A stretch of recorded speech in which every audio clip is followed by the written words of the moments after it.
The night Evelyn Hayes signs her divorce papers, she doesn't cry. She sits alone in a cramped coffee shop 3 blocks from the courthouse, rain hammering the windows, black ink bleeding across her signature like something dying slowly.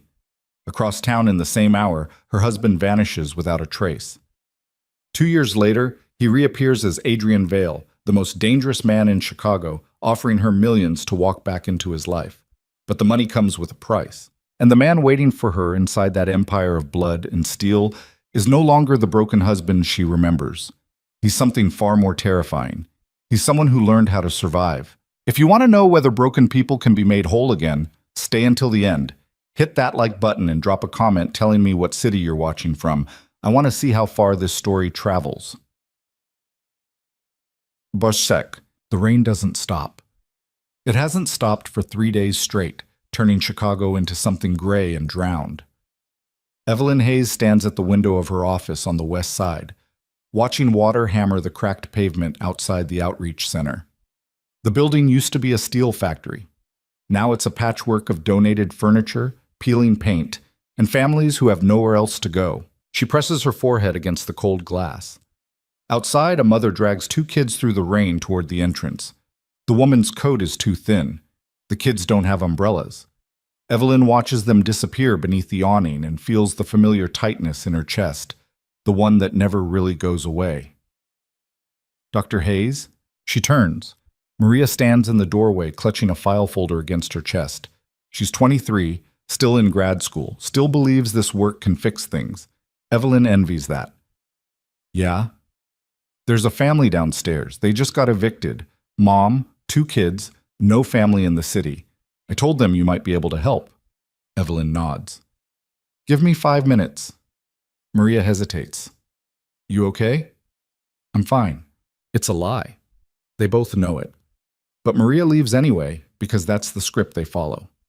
Evelyn waits until the door clicks shut, then opens her desk drawer and pulls out the envelope she's been avoiding all morning. The return address is a law firm downtown. Expensive. The kind of place that charges by the minute. She tears it open. Inside is a single sheet of paper. Official letterhead, legal language. At the bottom, 2 signatures, hers and Ethan's. The divorce is final. She expected to feel something, relief, maybe, or sadness, or anger. Instead, there's just a hollow ache, the kind that settles deep in your bones and refuses to leave. She folds the paper carefully and slides it back into the envelope. Then she locks it in the drawer and goes downstairs to meet the family with nowhere to sleep. Thought. The woman's name is Carmen. She sits across from Evelyn in the cramped counseling room, hands shaking around a paper cup of coffee. Her kids, a boy, maybe 6, and a girl who can't be older than 4, sit on the floor in the corner, coloring with broken crayons Maria scrounged from somewhere. I had the rent, Carmen says quietly. I swear I did, but my son got sick and the hospital bills. She stops, swallows hard. They changed the locks this morning, threw our stuff on the curb. Evelyn writes notes she won't remember later. It's muscle memory at this point. Do you have any family nearby? My mom's in Texas, but she's got her own problems. What about the kid's father? Carmen's jaw tightens. He's not in the picture. Evelyn nods. She doesn't push. She's heard this story 100 times in 100 different voices. The details change. The desperation doesn't. We have emergency housing, Evelyn says. It's not permanent, but it'll get you through the next few weeks while we figure out something more stable. I'll make some calls. Carmen's eyes fill with tears. Thank you. I don't know what I would have done if... You don't have to thank me, Evelyn says quietly. Just take care of your kids. After Carmen leaves, Evelyn sits alone in the counseling room and stares at the wall. There's a crack running from the ceiling to the floor, branching out like a river delta. She's been meaning to patch it for months. She never does. Her phone buzzes. It's a text from her sister. Dinner this weekend? Evelyn doesn't answer. She puts the phone face down on the desk and closes her eyes. The center closes at 6. Evelyn stays until 7, finishing paperwork no one will read and returning emails that could wait until morning. When she finally locks up, the rain is slowed to a drizzle. The streets are empty. The west side at night is all shadows and boarded windows and the distant sound of sirens. She drives home through flooded intersections, her ancient Honda sputtering at every red light. The radio plays news she doesn't listen to. Something about gang violence on the south side. Something about the mayor's latest press conference. She turns it off. Her apartment is a studio in a building that smells like mildew and old carpet. She unlocks the door, kicks off her shoes, and stands in the dark for a long time before turning on the lights. The walls are still yellow. She painted them 2 years ago when she was 7 months pregnant and convinced everything would be okay. Ethan had helped. They'd spent an entire Saturday in this room, laughing and arguing about whether the shade was buttercup or sunflower. He'd gotten paint in his hair. She'd kissed him anyway. Now the yellow just looks faded. Wrong. She sits on the edge of the bed and pulls out her phone, opens her messages, scrolls past her sister's text to the conversation thread labeled Ethan Hayes. The last message is from 18 months ago. I can't do this anymore. She'd sent it at 3 in the morning after another night of sleeping in separate rooms and pretending everything was fine. He never responded. 3 weeks later, he was gone. No forwarding address, no explanation, just gone. She deletes the thread. Then she opens her contacts and deletes his number too. It doesn't make her feel better. Pasik. The next morning, Evelyn wakes to her alarm at 6 and drags herself through the same routine she's followed for 2 years. Shower, coffee, drive, work. She tells herself it's enough. Most days, she almost believes it. The center is already buzzing when she arrives. Maria's at the front desk fielding phone calls. A group of men sit in the waiting area, filling out intake forms. Somewhere in the back, a kid is crying. Evelyn grabs a cup of coffee from the break room and heads to her office. She's halfway through her second case file when someone knocks. Come in. The door opens. It's Daniel Brooks, the center's director. He's 60, gray-haired, and perpetually exhausted. Today, he looks worse than usual. We need to talk, he says. Evelyn gestures to the chair across from her desk. What's wrong? Daniel sits down heavily. He's holding a folder. He sets it on the desk between them, but doesn't open it. We're broke, he says flatly. Evelyn blinks. What? We're out of money. The grant we were counting on fell through. We've got maybe 6 weeks of operating capital left. After that, he shakes his head. We're done. The words hit like a punch to the gut. There has to be something we can do. Another grant, a fundraiser, something. I've tried everything, Daniel says. We're tapped out. Evelyn stares at him. So that's it? We just close? Unless a miracle happens. He laughs bitterly. And I stopped believing in those a long time ago. He stands to leave. Evelyn watches him go, her chest tight, her mind racing. The center is the only thing keeping her together. Without it, she's got nothing. Just a yellow apartment and a marriage that died in a hospital room 2 years ago. She's still sitting there when Maria bursts through the door 20 minutes later, breathless and wide-eyed. Dr. Hayes. Not now, Maria. No, you need to hear this. Maria's hands are shaking. We just got a call. Someone wants to donate to the center. Evelyn looks up. How much? Enough to keep us open for the next 10 years. For a second, Evelyn can't breathe. What? It's anonymous, some kind of private donor, but there's a condition. Of course there is. There's always a condition. What is it? Evelyn asks. Maria hesitates. They want to meet you, personally. Evelyn's stomach drops. Why me? I don't know, but they were very specific. No meeting, no donation. Evelyn stands slowly, her pulse hammering in her ears. Who is it? Maria hands her a piece of paper. On it is a name written in neat black ink. Adrian Vale.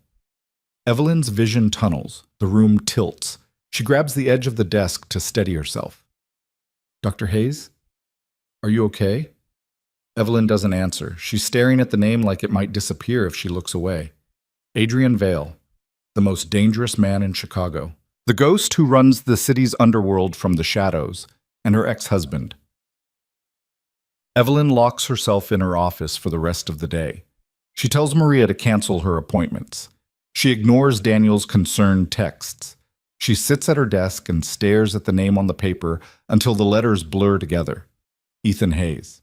Adrian Vale. The same man. It doesn't make sense. It can't be real. But deep down, she knows it is. She pulls out her phone and searches for Adrian Vale. The results are sparse. A few news articles, speculation, rumors, nothing concrete. He's a shadow in the city's underworld, powerful, ruthless, untouchable. No photos, no interviews, just whispers and fear. How did Ethan become this? Her phone rings. Unknown number. She stares at it for 3 rings before answering. Hello? Dr. Hayes? The voice is smooth, professional, male. My name is Marcus. I work for Mr. Vale. He'd like to meet with you tomorrow evening. A car will pick you up at 7.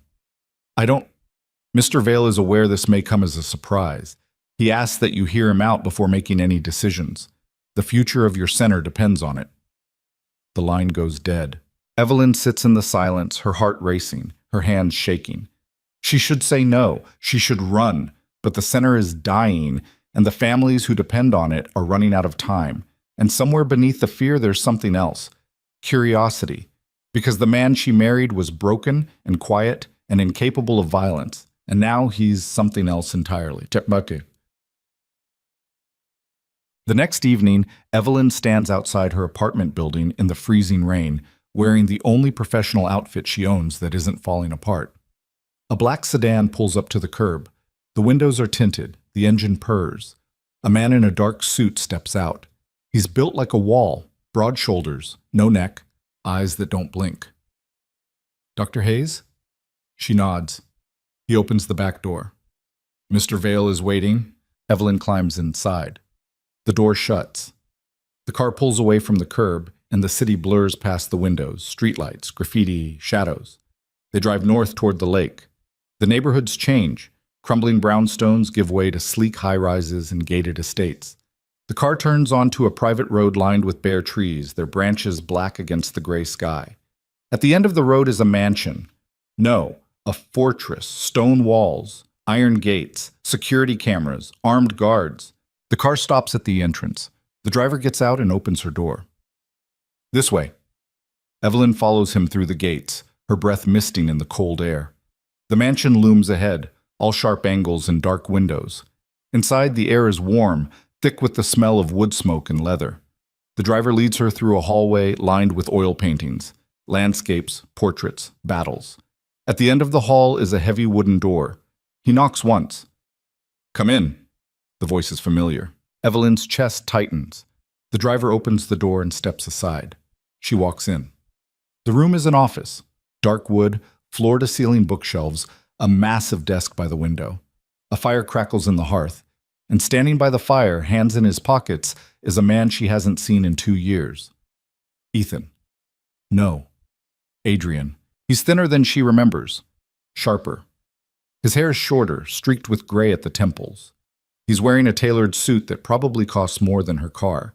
His eyes are the same, dark brown, intense, but there's something different in them now. Something cold. Hello, Evelyn, he says quietly. She can't speak, can't breathe.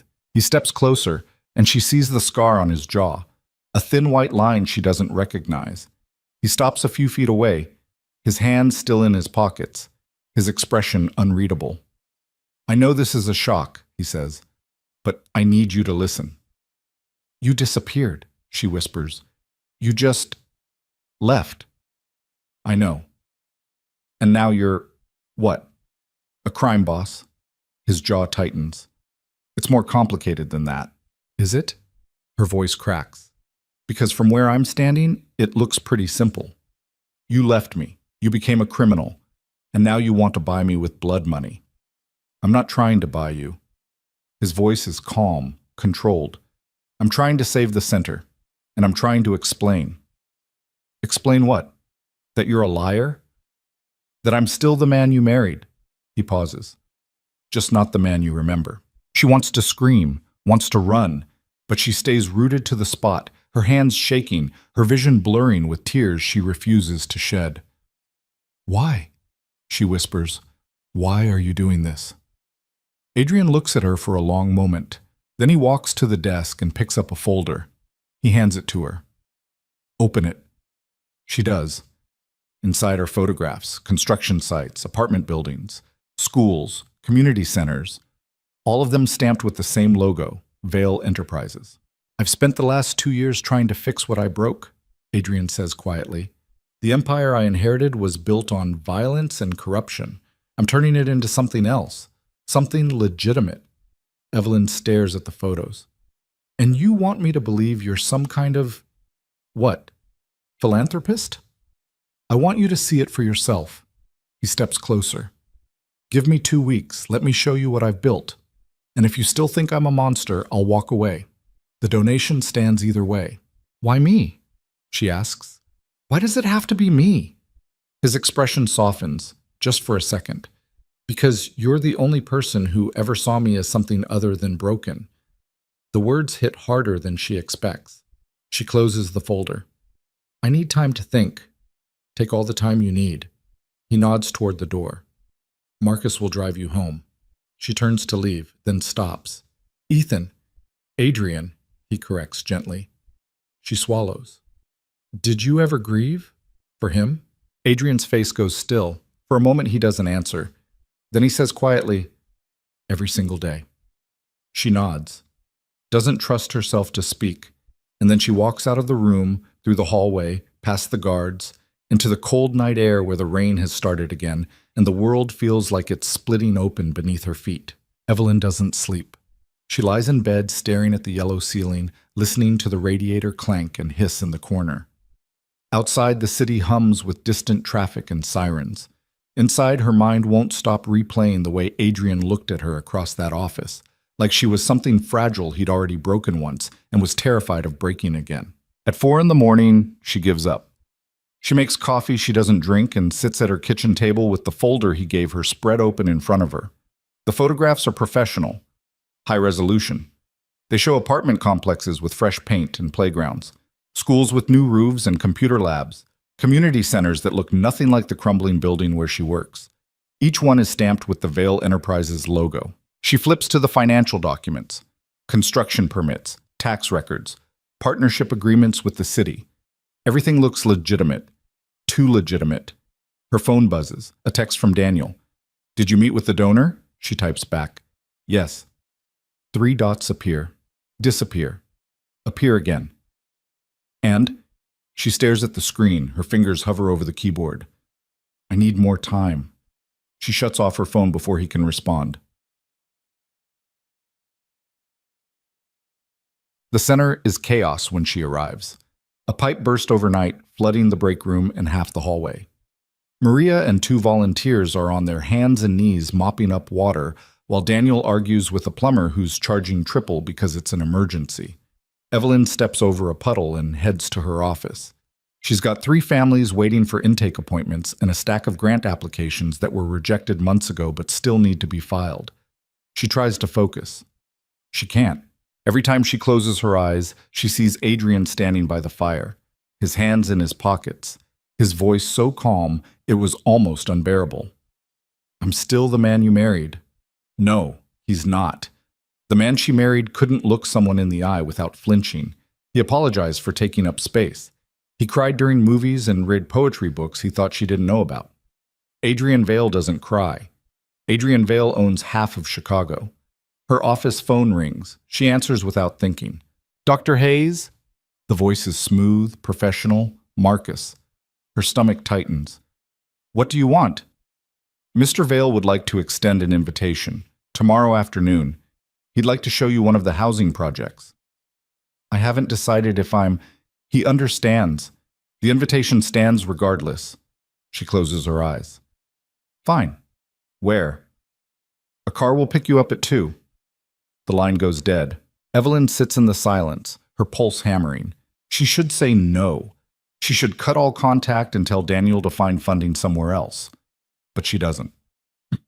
The next afternoon, the black sedan is waiting outside the center at exactly 2 o'clock. Evelyn climbs in without looking at the driver. The car pulls away from the curb and heads south toward neighborhoods she hasn't seen in years. They pass boarded-up storefronts and empty lots choked with weeds. Graffiti covers every surface. People huddle in doorways, shoulders hunched against the cold.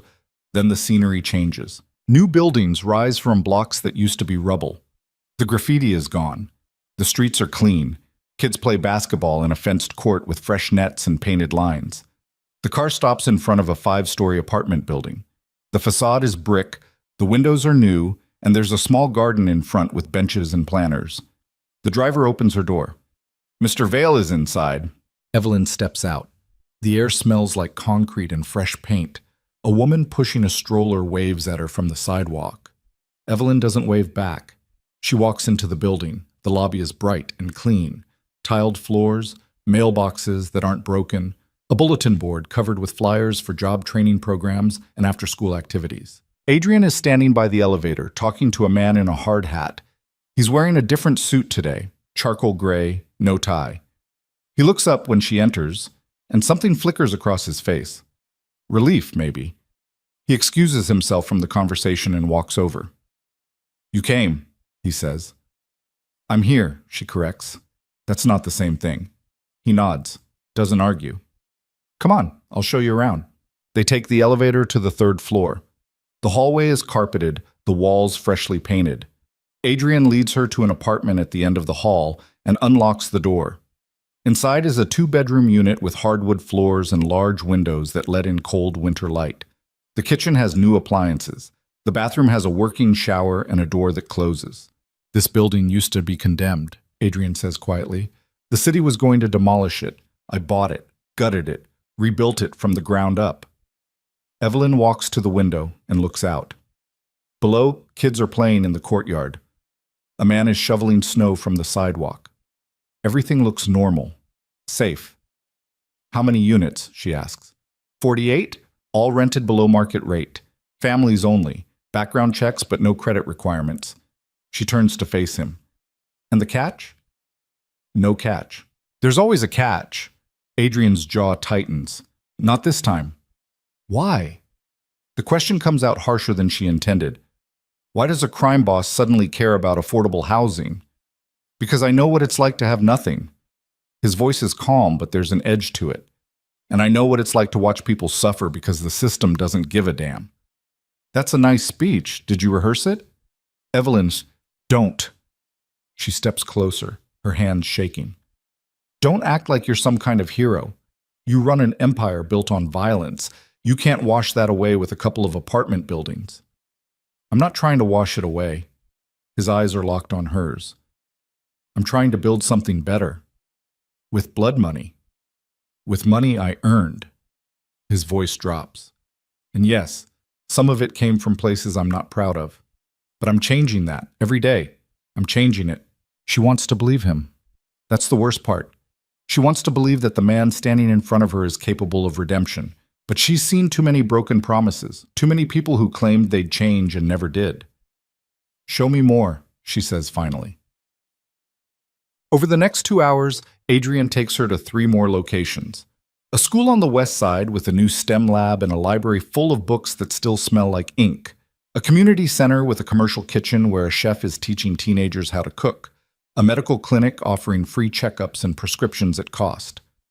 Everywhere they go, people recognize him. A kid runs up and high-fives him outside the school. A woman thanks him for helping her son get into a job training program. An old man shakes his hand and tells him the clinic saved his life. Adrian accepts it all with the same quiet nod. He doesn't smile, doesn't make speeches. He just listens.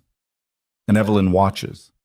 She watches the way his shoulders relax when a kid laughs, the way his expression softens when the woman hugs him, the way he looks at the clinic like it's something sacred. This isn't an act. He actually cares. By the time they get back in the car, the sun is setting. The driver takes them through the city as streetlights flicker on, one by one. Adrian sits across from her, silent. His hands are folded in his lap. He looks tired. "You didn't have to do all this," Evelyn says quietly. "Yes, I did." "Why?" He looks at her. "Because I need you to understand." "Understand what?" "That I'm not the man who left you." His voice is raw, honest. "I'm not him anymore." The words sit heavy between them. Evelyn stares out the window. "Then who are you?" Adrian doesn't answer right away. When he does, his voice is barely above a whisper. "I don't know yet." Come. The car drops her off outside her apartment. She climbs the stairs slowly, her legs aching, her mind spinning. Inside, she locks the door and leans against it, her eyes closed. Her phone buzzes. A text from an unknown number. "Thank you for today." Oh.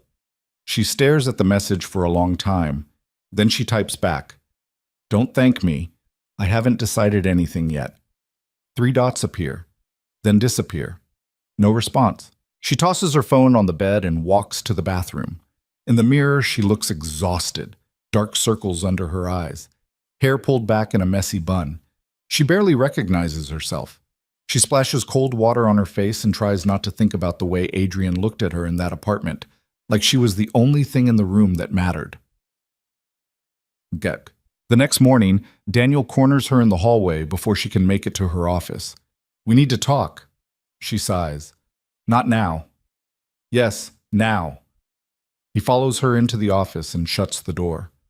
"What's going on with this donor?" "It's complicated." "Evelyn, I don't care if it's complicated. We're running out of time. If this donation is real, we need to move on it." She drops into her chair. "It's real." "Then what's the problem?" She looks at him. "The donor is my ex-husband." Daniel blinks. "What?" "Ethan. He's calling himself Adrian Vale now. He's some kind of—" She stops, shakes her head. "It doesn't matter. The point is, I don't know if I can trust him." "Does the money come with strings?" "No, he says it doesn't." "Then take it." "It's not that simple." Daniel leans forward, his hands on her desk. "Evelyn, I've been running this place for 15 years. I've seen families lose everything because we couldn't help them. I've watched kids go hungry because we ran out of funding. If this guy wants to write a check, I don't care if he's your ex-husband or the devil himself. We need that money." She stares at him. "You don't understand." "Then help me understand." She can't, because she doesn't understand it herself. Daniel straightens. "I'm giving you 48 hours. After that, I'm making the call myself." He leaves.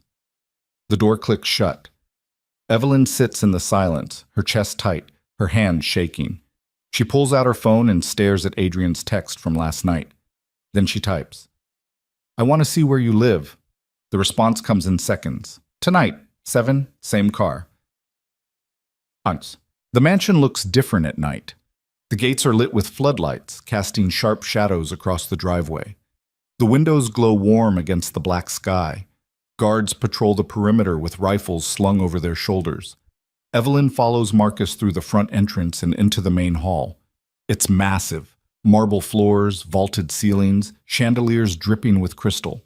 Oil paintings line the walls, each one worth more than her annual salary. Adrian is waiting at the top of the staircase. He's wearing dark jeans and a sweater. No suit, no tie. He looks almost normal. "This way," he says. She follows him down a long corridor lined with closed doors. At the end is a sitting room with floor-to-ceiling windows overlooking the lake. The water is black and calm. Snow falls silently outside. Adrian pours 2 glasses of whiskey from a crystal decanter and hands her one. She takes it, but doesn't drink. "You wanted to see where I live," he says. "This is it." She looks around. It's a fortress. It has to be. Why? He sits in a leather chair by the window. "Because there are people who want me dead." The bluntness of it catches her off guard. "Who?" "Old enemies, rivals, people who don't like what I'm trying to do." He sips his drink. "The empire I inherited was built on fear. I'm trying to rebuild it on trust. Not everyone's happy about that." "So you live in a cage." "I live with the consequences of my choices." He looks at her. "Just like you do." She bristles. "What's that supposed to mean?" "You spend your days trying to save people who can't be saved. You work yourself to exhaustion for a center that's falling apart, and you do it because you can't forgive yourself for what happened." Her hands tighten around the glass. "You don't know anything about me. I know you blame yourself for losing him." His voice is quiet, steady. "I know you think if you save enough families, it'll make up for the one you couldn't save." The words slice through her like a blade. "Don't," she whispers. "I'm not judging you, Evelyn. I'm the same." He sets his glass down. "Every building I renovate, every family I help, it's not about redemption. It's about survival. Because if I stop moving, I'll drown. She looks at him, really looks at him, and sees the cracks beneath the surface, the exhaustion in his eyes, the tightness in his jaw, the way his hands grip the armrest like he's holding himself together by sheer force of will. He's not a monster. He's just broken. Like her. Why did you leave? She asked quietly. Adrian closes his eyes. Because I couldn't stand the person I saw in the mirror. Every time I looked at you, I saw everything I'd failed to protect. And I couldn't... His voice breaks. I couldn't be that weak anymore. So you became this instead. Yes. And do you regret it? He opens his eyes. Every single day. The silence stretches between them, heavy and unbearable. Evelyn sets her glass down. I should go. Wait. He stands. There's something I need to show you. He leads her out of the sitting room, down another hallway, and up a narrow staircase she didn't notice before. At the top is a single door. Adrian pauses in front of it, his hand on the knob. This is the only part of my life I haven't let anyone see, he says quietly. He opens the door. The room inside is small, warm. The walls are painted pale yellow. Evelyn's breath catches. It's a nursery. The same crib they bought together sits against the wall, still wrapped in plastic. The same mobile hangs from the ceiling, tiny stars and moons spinning slowly in the air. On the shelves are ultrasound photos in simple frames, a stack of baby blankets folded neatly in the corner, a rocking chair by the window. Everything is exactly as they left it. Evelyn's legs give out. She sinks to the floor, her hands pressed to her mouth, tears streaming down her face. Adrian kneels beside her. He doesn't touch her, doesn't speak. He just stays there, close enough that she can hear him breathing. I couldn't let him go, he whispers. I tried. I couldn't. She looks at him through blurred vision. You kept all of this? I kept everything. Why? Because he was real. His voice cracks. He was ours, and I needed to remember that. Evelyn reaches out and grabs his hand. He flinches, just for a second, then holds on like she's the only thing keeping him from falling apart. They sit there on the floor of the nursery they built together, surrounded by ghosts and grief, and for the first time in 2 years they cry, not separately, together. Hours later, Evelyn sits in the back of the sedan as it carries her through the sleeping city. Her face is swollen, her chest aches, but something inside her has shifted. She pulls out her phone and opens her messages. Daniel's text from earlier is still waiting. She types, "Tell the donor we accept, but I have conditions." She doesn't wait for a response. She opens a new message to Adrian. "I'll help you. 2 weeks. After that, we see where we stand." The reply comes instantly. "Thank you." She stares at the screen, then she types one more thing. "Don't make me regret this." No response. She locks her phone and leans her head against the window, watching the city blur past. She doesn't know if she's making the right choice, but she knows she can't walk away. Not yet. The next 2 weeks pass in a haze. Adrian picks her up every afternoon in the black sedan. He takes her to construction sites and boardrooms. She meets architects and contractors. She sits in on meetings with city officials who treat Adrian with cautious respect. She watches him negotiate, watches him make decisions, watches the way people listen when he speaks. He's not the quiet man she married. He's someone who learned how to command a room. But late at night, when they're alone in his office or sitting in the nursery upstairs, she sees the cracks. The moments when his mask slips and the grief bleeds through. He tells her things he's never told anyone, about the months after their divorce when he couldn't get out of bed, about the financial deal that connected him to the Vale family, about the dying woman he married out of desperation and duty, a marriage that lasted 6 months before cancer took her, about inheriting an empire soaked in blood and spending every day since trying to wash it clean. Evelyn listens. She doesn't judge. She doesn't forgive. But she starts to understand. One night, they're sitting in the nursery. The city glows outside the window. Adrian is in the rocking chair. Evelyn is on the floor, her back against the wall. "Do you ever think about what he would have looked like?" she asks quietly. Adrian nods. "Every day." "Me too." She closes her eyes. I used to imagine him with your eyes, my nose, your hands. He would have been perfect. No, he wouldn't. She smiles sadly. He would have been messy and loud and impossible, just like every other kid. Adrian laughs, soft and broken. Yeah, he would have. They sit in the silence, wrapped in memories of a person who never got to exist. Then Evelyn says, I'm scared. Of what? Of this. She gestures between them. Of letting you back in and losing you all over again. Adrian stands. He crosses the room and kneels in front of her. I can't promise I won't hurt you, he says quietly, but I can promise I won't leave. Not like before. Not ever again. She looks into his eyes, searches for the lie. She doesn't find one. Okay, she whispers. He reaches out slowly, giving her time to pull away. She doesn't. His hand cups her face, his thumb brushing away a tear she didn't realize had fallen. And then he kisses her. It's not gentle. It's desperate, raw, like they're both drowning and this is the only air left in the world. She kisses him back. Her hands tangle in his hair. His arms wrap around her waist. They sink to the floor together, tangled in each other, surrounded by the ghosts of everything they lost and everything they're too terrified to hope for. When they finally break apart, they're both breathing hard. Evelyn? Don't, she says. Don't say anything. Just... She pulls him back down. They don't talk after that. Magid. She wakes up alone. The nursery is empty. Pale morning light filters through the window. She sits up slowly, her body aching, her mind spinning. What did she just do? She finds her clothes scattered across the floor and gets dressed quickly. Her hands are shaking. Her chest is tight. She walks downstairs. The mansion is quiet. Too quiet. She finds Adrian in his office, standing by the window with his phone pressed to his ear. His voice is low, tense. I don't care what it costs. Handle it. He hangs up, turns, sees her. Evelyn, what's wrong? His jaw tightens. Nothing you need to worry about. Don't do that. Don't shut me out.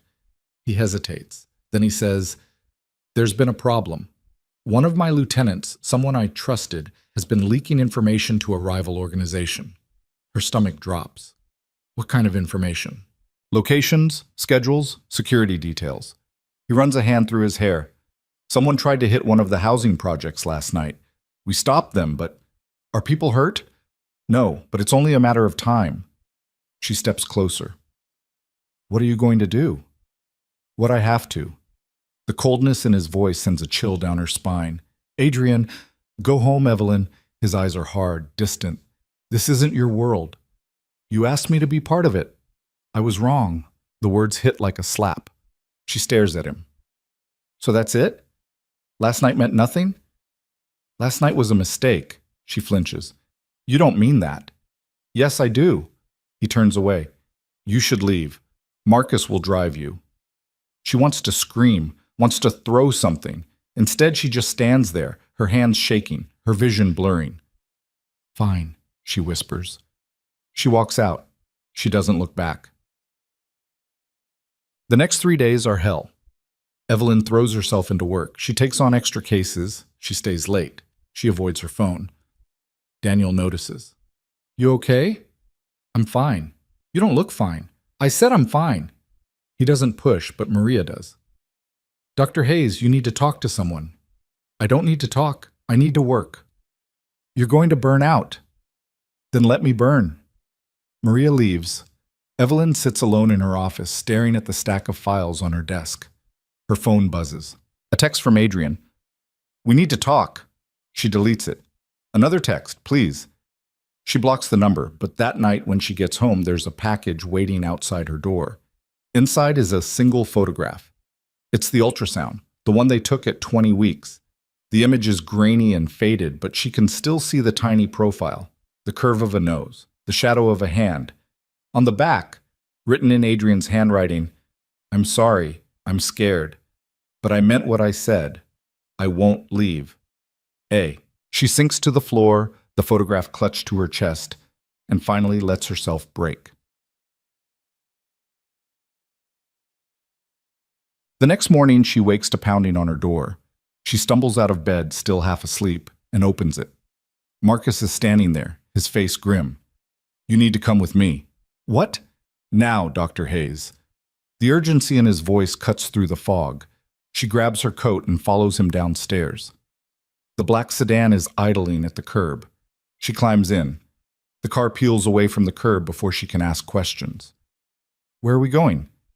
The estate. Why? Marcus doesn't answer. 20 minutes later, they pull through the gates. The mansion is surrounded by armed men.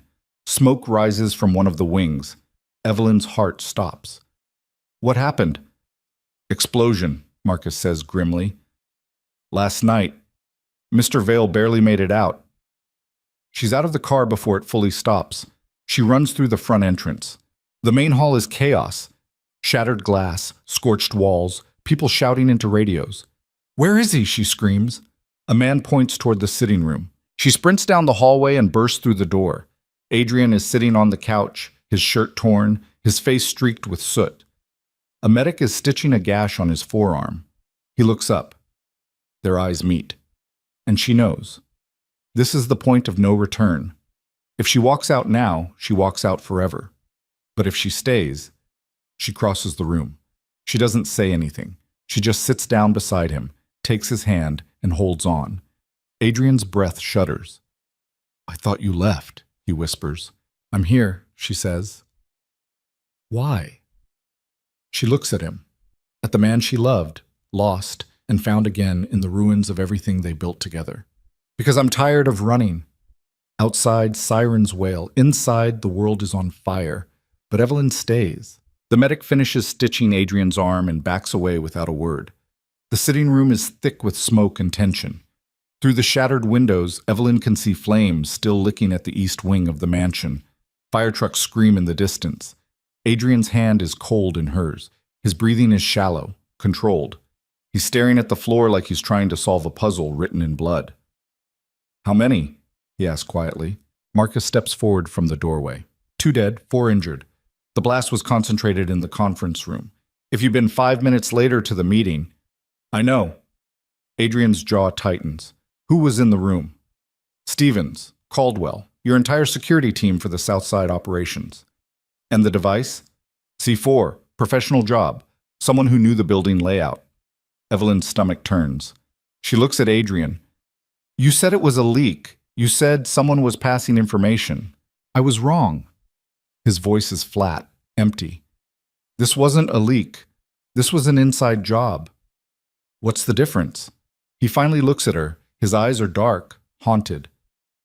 A leak is careless. This was deliberate. Someone I trusted walked a bomb into my home and set it off during a leadership meeting. The words settle like ice in her chest. Who? She whispers. I don't know yet. He stands slowly, favoring his left side. His shirt is torn at the shoulder, revealing a dark bruise spreading across his ribs. But I will. Marcus clears his throat. Sir, the police are asking questions. They want to search the property. Stall them. Adrian moves toward the door. I need to see the bodies. Evelyn grabs his wrist. Adrian, you need a hospital. I need answers. You're hurt. I'm fine. You're not fine. Her voice cracks. You almost died. He turns to face her fully. For a moment, the mask slips. She sees the fear beneath it. The rage. The exhaustion. If I stop now, he says quietly, everyone else dies too. He pulls free and walks out. Evelyn stands alone in the ruined sitting room, her hands shaking, her mind spinning. She can still smell the smoke, still hear the echo of the explosion Marcus described. Chandeliers shattering, walls collapsing, men screaming. She follows Adrian. Look, the East Wing is a disaster. The conference room where the bomb went off is nothing but charred rubble and twisted metal. The ceiling has caved in. The walls are scorched black. 2 bodies lie covered with sheets near the doorway. Adrian kneels beside the first one. He lifts the sheet. Evelyn looks away. She's seen death before. In hospitals, in grief counseling sessions, in the eyes of mothers who've lost children. But this is different. This is violent, intentional. Stevens? Adrian says quietly. He lowers the sheet and moves to the second body. This time, when he lifts the sheet, he goes very still. "What is it?" Marcus asks. Adrian doesn't answer. He just stares at the face beneath the fabric. Evelyn steps closer. The dead man is young, maybe 30, clean-shaven, expensive suit. His eyes are still open. "Who is he?" she asks. "Caldwell." Adrian's voice is hollow. "My financial advisor. He handled all the legitimate business accounts, the housing projects, the scholarships, everything." "Could he have—" "No." Adrian stands abruptly. "Caldwell was loyal. He believed in what we were building." "Then why is he dead?" Adrian looks at her. "Because someone wanted him dead." He walks out of the room without another word. Back. The next 12 hours are chaos. Police swarm the estate. Detectives ask questions Adrian doesn't answer.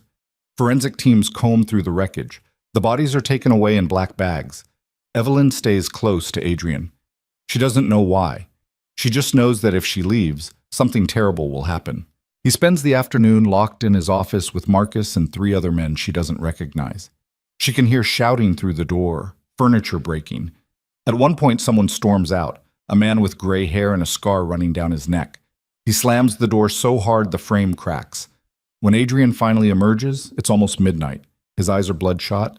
His hands are shaking. "I need you to leave," he says. "What?" "Go home, Evelyn. It's not safe here." "I'm not leaving you. You don't have a choice." He won't look at her. "Marcus will drive you." "Adrian, please," his voice breaks. "Just go." She wants to fight, wants to demand answers, but the look on his face stops her. She leaves. Marcus drives her back to her apartment in silence. When they pull up to the curb, he finally speaks. "He's trying to protect you." "From what?" "From himself." She stares at him. What does that mean? Marcus meets her eyes in the rear-view mirror. "It means the man you knew is gone, Dr. Hayes. What's left is something else. Something dangerous." He drives away before she can respond. Evelyn climbs the stairs to her apartment, her legs heavy, her mind numb. Inside, she locks the door and sinks onto the couch. Her phone buzzes, a text from Daniel. "We need to talk. Tomorrow morning. It's urgent." She doesn't respond. Another text, this one from an unknown number. "If you want the truth about Adrian Vale, come to the Cathedral Coffee House on Wells Street. Tomorrow. Noon. Come alone." Her pulse spikes. She stares at the message, then she deletes it. But she doesn't sleep. The next morning, Evelyn walks into the center exhausted and jittery from too much coffee. Daniel is waiting in her office, his face grim. "Sit down," he says. She does. He slides a folder across the desk. "This came in the mail this morning, anonymous." Evelyn opens it. Inside are photographs, documents, financial records. Her stomach drops. The photos show Adrian, but not the man she's been spending time with. These are old, grainy surveillance shots. Adrian standing outside a warehouse. Adrian shaking hands with men in suits. Adrian climbing into a black SUV surrounded by armed guards. The documents are worse. Transaction records showing millions of dollars moving through offshore accounts. Names of shell companies. Dates that line up with known organized crime activity in Chicago. And at the bottom, a single sheet of paper with a typed message. Adrian Vale is not who he claims to be. The housing projects are money laundering fronts. The donations are bribes. He's using your center to clean his reputation while expanding his criminal empire. Get out before you become his next victim. Evelyn's hands are shaking so hard she drops the folder. "Tell me this isn't real," she whispers. Daniel's face is pale. "I don't know, but if it is, it's not." She stands abruptly. "Someone's trying to sabotage him." "Evelyn, look at the evidence." "I don't care about the evidence." Her voice is too loud, too desperate. "I know him. He wouldn't. You haven't seen him in 2 years. People change." "Not like this." Daniel reaches for her hand. She pulls away. "I'm going to find out the truth," she says. "How?" She thinks of the text from last night, the unknown number, the invitation. "I have a source." Facts. The Cathedral Coffee House is a narrow brick building wedged between a dry cleaner and a pawn shop. The windows are fogged with steam. Inside, the air smells like burnt espresso and wet wool. Evelyn sits at a corner table, her back to the wall, her eyes on the door. At exactly noon, a woman walks in. She's tall, mid-40s, with sharp features and silver-streaked hair pulled into a tight bun. She's wearing a black coat and leather gloves. She scans the room, spots Evelyn, and walks over. "Dr. Hayes?" Evelyn nods. "Who are you?" The woman sits down without being invited. "My name is Catherine Reeves. I was Adrian Vale's attorney until 3 months ago." Evelyn's pulse quickens. "Why did you leave?" "Because I realized what he was really doing." Catherine pulls out a tablet and sets it on the table. "And I have proof." She swipes through files. More financial records. More photographs. A video of Adrian in a warehouse, surrounded by crates marked with shipping labels from overseas. "This footage is from 6 weeks ago," Catherine says. "Those crates contain weapons, illegal firearms being smuggled into the city and distributed to criminal organizations." Evelyn's vision blurs. "That's not possible." "It's not only possible, it's happening." Catherine leans forward. "Adrian Vale is not trying to go legitimate. He's consolidating power. Every housing project, every scholarship, every donation, it's all part of a larger operation to control Chicago from the ground up, and you're helping him do it." "No." Evelyn shakes her head. "I've seen what he's building. I've met the families." "The families are real. The buildings are real. But they're also cover." Catherine's voice is cold, precise. "He's using your center to launder money and buy political influence. You think the city approved all those construction permits because Adrian's a good guy? He owns half the aldermen in Chicago." Evelyn stands abruptly. The chair scrapes against the floor. "I don't believe you." "Then ask him yourself." Catherine slides a USB drive across the table. "Everything's on here, financial records, witness statements, video evidence. Show it to him. See what he says." Evelyn stares at the drive like it's a live grenade. "Why are you doing this?" she asks quietly. Catherine's expression softens, just for a second. "Because I believed in him too, and I was wrong." She stands and walks out. Evelyn sits alone at the table, the USB drive cold in her palm, the world crumbling around her. She doesn't go back to the center. She drives straight to the mansion. The gates are still surrounded by police tape, but the cops are gone. Marcus is waiting at the entrance. He looks surprised to see her. "Dr. Hayes, I need to see Adrian. He's not taking visitors." "I don't care." She pushes past him and storms into the mansion. Adrian is in the study, standing by the window with his phone pressed to his ear. He's wearing the same clothes from yesterday. His face is pale, exhausted. He sees her and ends the call. "Evelyn?" She throws the USB drive onto his desk. "What is this?" he asks. "You tell me." He picks it up, turns it over in his hands. "Where did you get this?" "Someone who used to work for you, Catherine Reeves." Adrian goes very still. "What did she tell you?" His voice is too calm. "That you're a liar. That the housing projects are money laundering fronts. That you're using my center to clean your reputation while running guns and bribing politicians." He doesn't deny it. He just stands there holding the drive, his expression unreadable. "Say something," Evelyn whispers. "What do you want me to say?" "I want you to tell me it's not true." Adrian sets the drive down carefully. "Some of it's true." The words hit like a physical blow. Evelyn takes a step back. "What?" "The offshore accounts, the shell companies, the political contributions." He meets her eyes. "That part's real." Her chest tightens. "And the weapons?" "No." His voice hardens. "I don't run guns. I never have." Catherine's lying about that. "How do I know you're not the one lying?" "Because I'm telling you the truth." He moves toward her. She backs away. "Evelyn, when I took over this empire, it was rotting from the inside. The only way to dismantle it was from within. The offshore accounts are how I move money without triggering federal investigations. The shell companies protect the people I'm trying to help. The political contributions buy me time to finish what I started. And the housing projects? They're real. Every single one." He stops a few feet away from her. I'm not laundering money through them. I'm funding them with money I earned legally through real estate and construction. Catherine left because I wouldn't let her skim off the top. She's been trying to destroy me ever since. Evelyn stares at him. How am I supposed to believe you? Because you know me. I don't know you. The words explode out of her. You disappeared for 2 years and came back as someone else. You live in a fortress. You have armed guards. You just survived a bombing, and now you're telling me you're playing some kind of long game with an empire built on violence. How am I supposed to trust any of that? Adrian's face crumples, just for a second.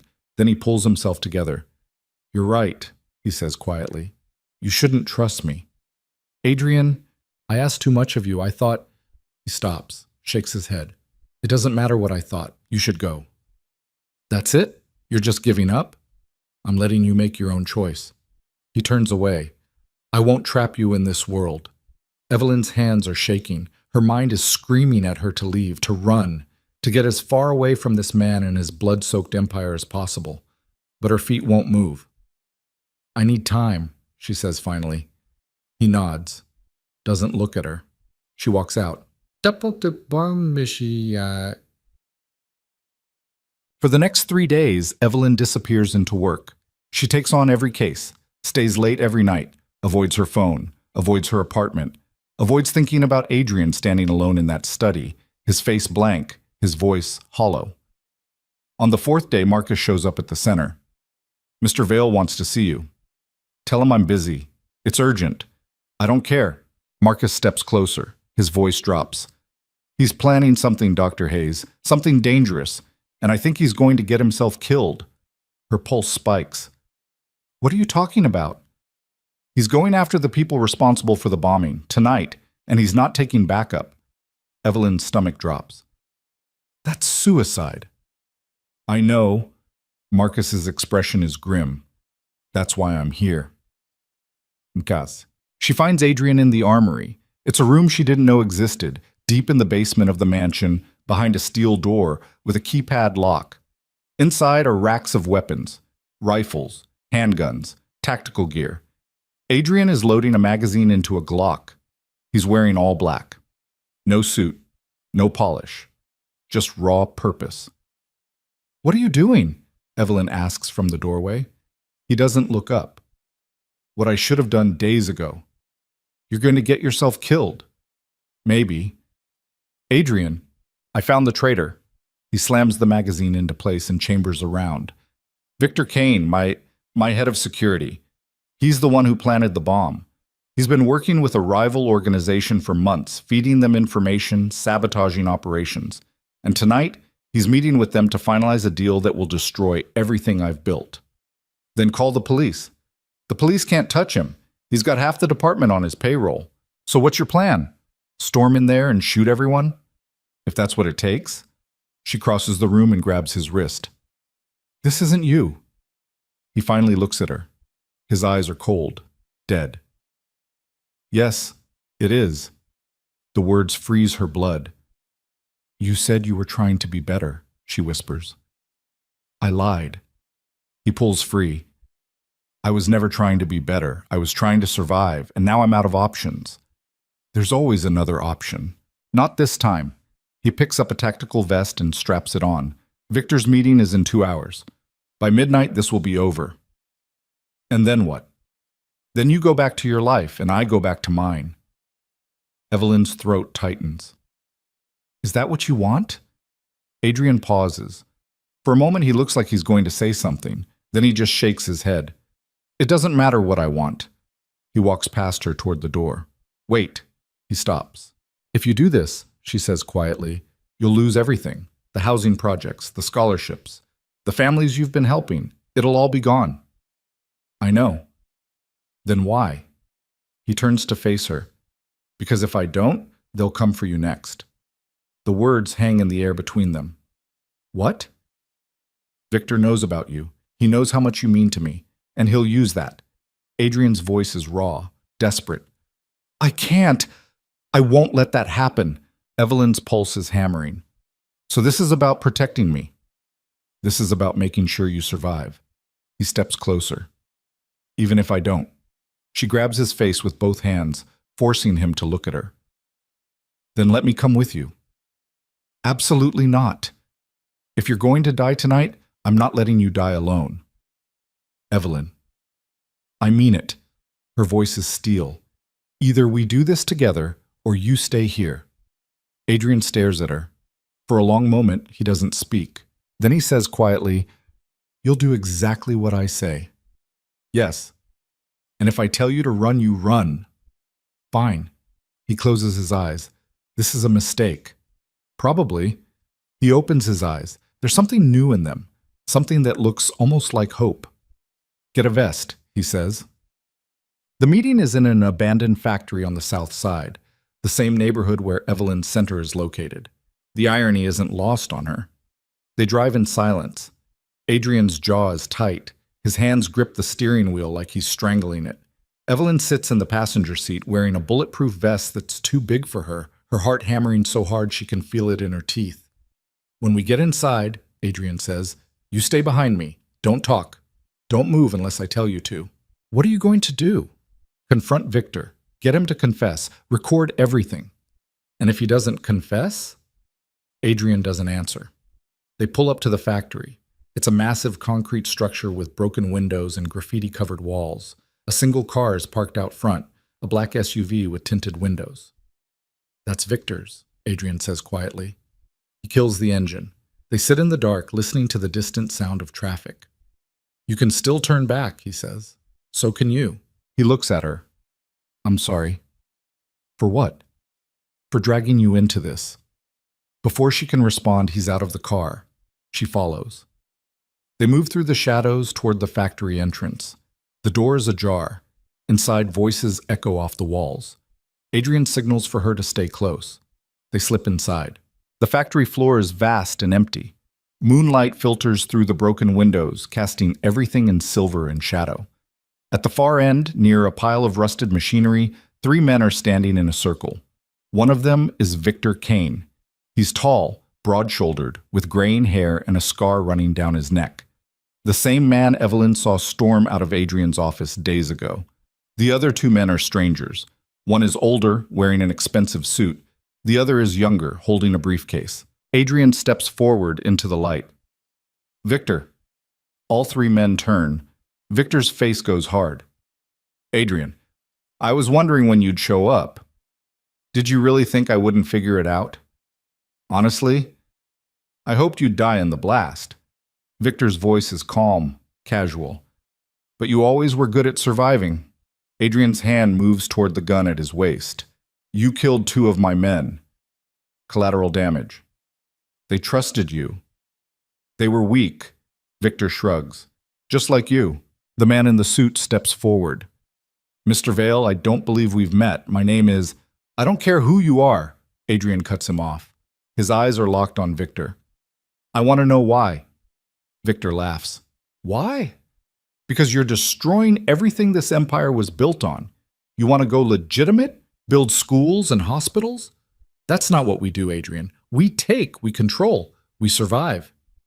And you think working with them, Adrian gestures to the suited man, is going to save you? No. I think killing you is going to save me. Victor pulls a gun. Everything happens at once. Adrian draws his weapon. The younger man drops the briefcase and pulls a pistol. The suited man dives for cover. Evelyn screams. Gunfire erupts. The sound is deafening. Muzzle flashes light up the darkness like lightning. Bullets ricochet off metal, sparking in the shadows. Adrian shoves Evelyn behind a concrete pillar and returns fire. Victor and his men scatter, using the machinery as cover. Run! Adrian shouts.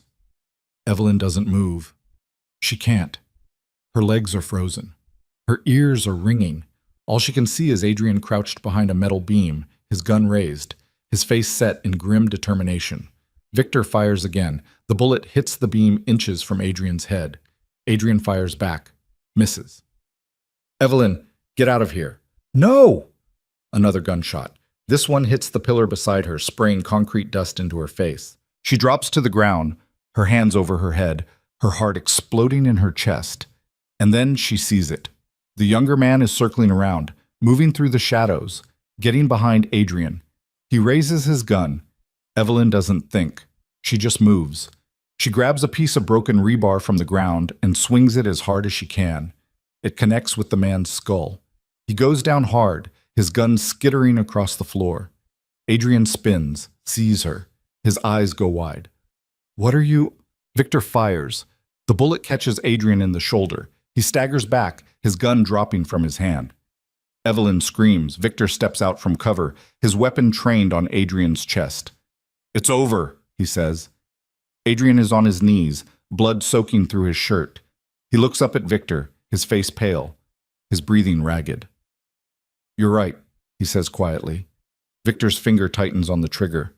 And then the factory floods with light. Sirens wail outside, boots pound on concrete, voices shout commands. Police! Drop your weapons! Victor freezes. Adrian looks past him toward the entrance. A dozen officers pour through the door, guns drawn. At the front is a woman in a dark suit, FBI. She walks straight to Victor. Victor Kane, you're under arrest for conspiracy, murder, and racketeering. Victor's face goes white. What? The woman holds up a phone. We've been listening to every word. She looks at Adrian. Nice work, Mr. Vale. Adrian doesn't respond. He's staring at Evelyn, his hand pressed to his bleeding shoulder, his eyes filled with something that looks like relief and terror. Okay. The paramedics take Adrian to the hospital. Evelyn rides in the ambulance, her hand gripping his, her mind spinning. You set him up, she whispers. Adrian nods weakly. Catherine Reeves? She wasn't trying to destroy me. She was helping me build a case against Victor. The USB drive, the meeting, it was all part of the plan. And the FBI? I've been working with them for 6 months, feeding them information, recording conversations, building evidence. He winces as the paramedic adjusts the bandage on his shoulder. Tonight was the final piece. Evelyn stares at him. You lied to me. I had to. If you'd known, I could have helped. You did help. He looks at her. You saved my life. She doesn't know what to say. At the hospital, they wheel Adrian into surgery. Evelyn sits in the waiting room, her hand still shaking, her vest covered in someone else's blood. Hours pass. Finally, a doctor comes out. He's stable. The bullet didn't hit anything vital. He'll need physical therapy, but he'll recover. Evelyn nods. She doesn't trust herself to speak. You can see him in a few hours. She waits. When they finally let her into the recovery room, Adrian is awake. He's propped up in bed, his shoulder bandaged, an IV in his arm. He looks at her. I'm sorry, he says. For what? For everything. She sits in the chair beside the bed. For a long time, neither of them speaks. Then Evelyn says quietly, Catherine showed me a video. You in a warehouse with crates of weapons. Adrian's face hardens. That was Victor's operation, not mine. I was documenting it for the FBI. And the offshore accounts? Being audited and liquidated. Every penny's going into a foundation. She searches his face. Tell me the truth. All of it. So he does. He tells her about the deal he made with the FBI, about the months of surveillance and recording, about the people he had to betray to bring Victor down, about the nights he spent alone in that nursery, wondering if any of it was worth it. He tells her everything. And when he's done, Evelyn leans forward and kisses him. It's not gentle. It's exhausted, desperate. The kiss of two people who've survived something they shouldn't have. When they break apart, Adrian's eyes are wet. I thought I lost you, he whispers. You almost did. I know. She rests her forehead against his. Don't lie to me again. I won't. Promise. I promise. They sit in the silence, holding on to each other like they're the only solid thing left in a world that's falling apart. Outside the window, the sun is starting to rise. And for the first time in years, Evelyn thinks maybe, just maybe, they're going to survive this. But then her phone buzzes. A text from an unknown number. Victor wasn't working alone. The real threat is still out there. And they're coming for both of you. Evelyn's blood runs cold. She shows Adrian the message. His face goes white. We need to leave, he says. Now. What? You just had surgery? Oh, it doesn't matter. He's already ripping out his IV, swinging his legs over the side of the bed. If they know we're here, the lights go out. The hospital plunges into darkness. Emergency alarms start wailing. And somewhere down the hall, Evelyn hears gunfire. The gunfire comes closer. Adrian is on his feet, hospital gown hanging open, blood already seeping through the fresh bandage on his shoulder. He grabs Evelyn's wrist with his good hand and pulls her toward the door. Stay behind me. The hallway is chaos. Nurses running, patients screaming, emergency lights strobing red in the darkness. Somewhere down the corridor, glass shatters. More gunshots. The sound bounces off the walls like thunder trapped in a tunnel. Adrian presses against the wall, pulling Evelyn with him. His breathing is ragged. Sweat beads on his forehead. How many? She whispers. I don't know. A nurse runs past them, her scrub splattered with blood that isn't hers. She's crying. Adrian grabs her arm. Which way to the stairs? She points with a shaking hand. East wing? But there's men with guns. How many? I don't know. 3, maybe 4? Another burst of gunfire cuts her off. Closer now, maybe 20 feet away. Adrian releases the nurse and turns to Evelyn. His eyes are hard, focused.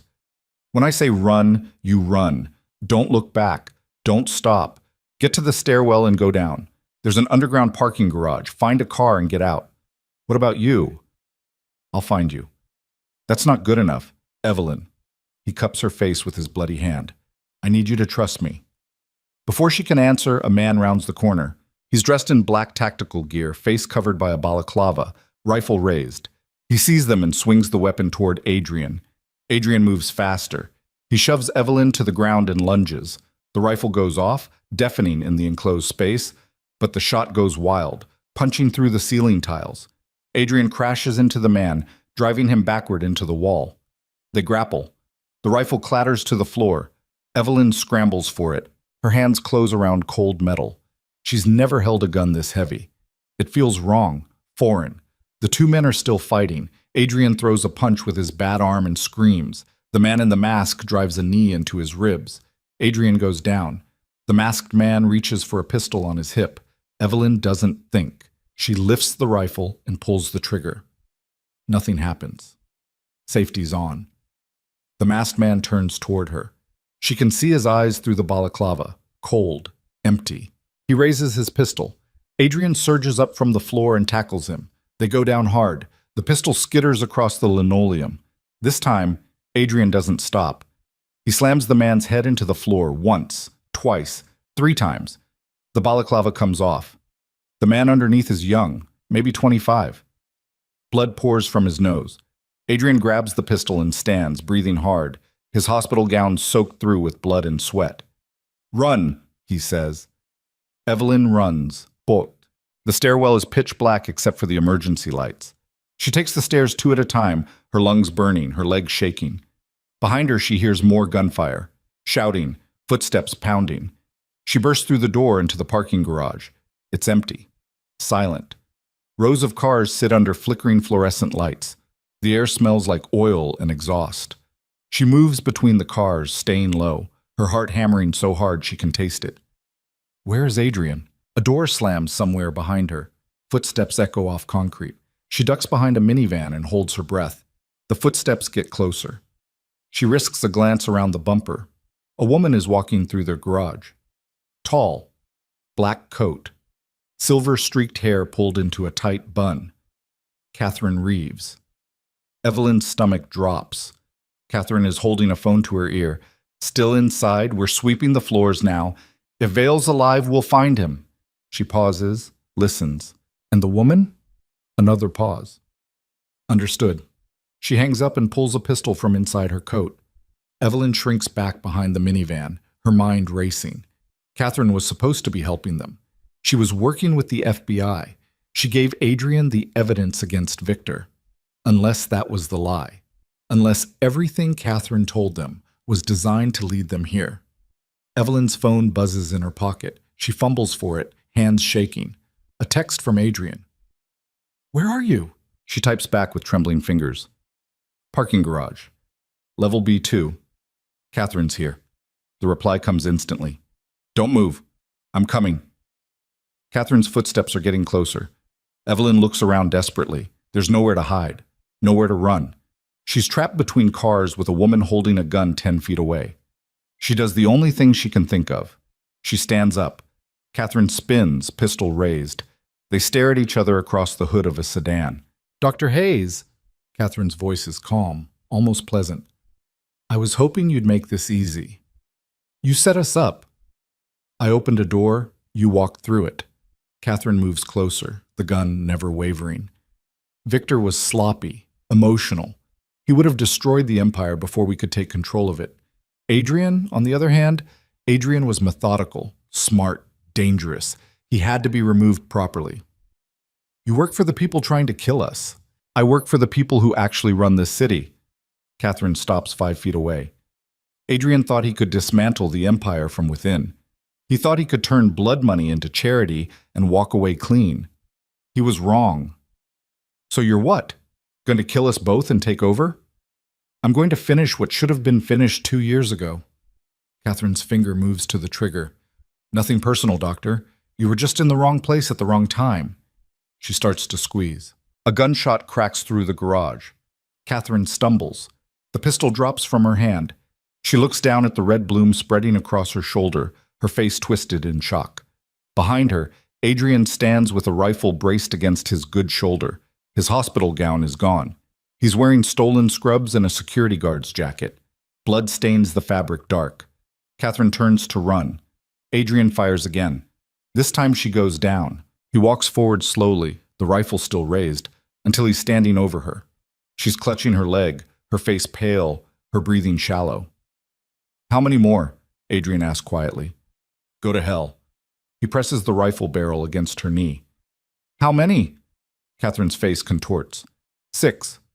Plus the strike team in the hospital." "Who hired you?" "You really don't know." She laughs, wet and painful. "The same people who've been running Chicago for 50 years. The same people your wife thought she married into.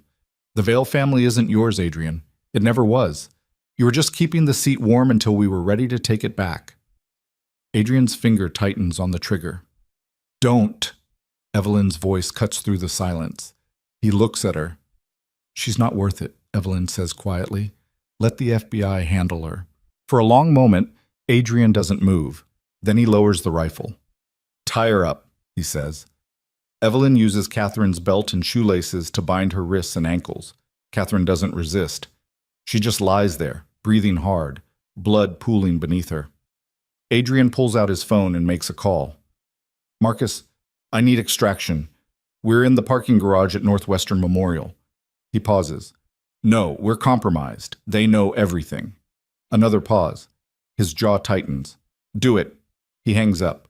"What did you just do?" Evelyn asks. "Burned it all down." He leans against a car, his face gray with pain.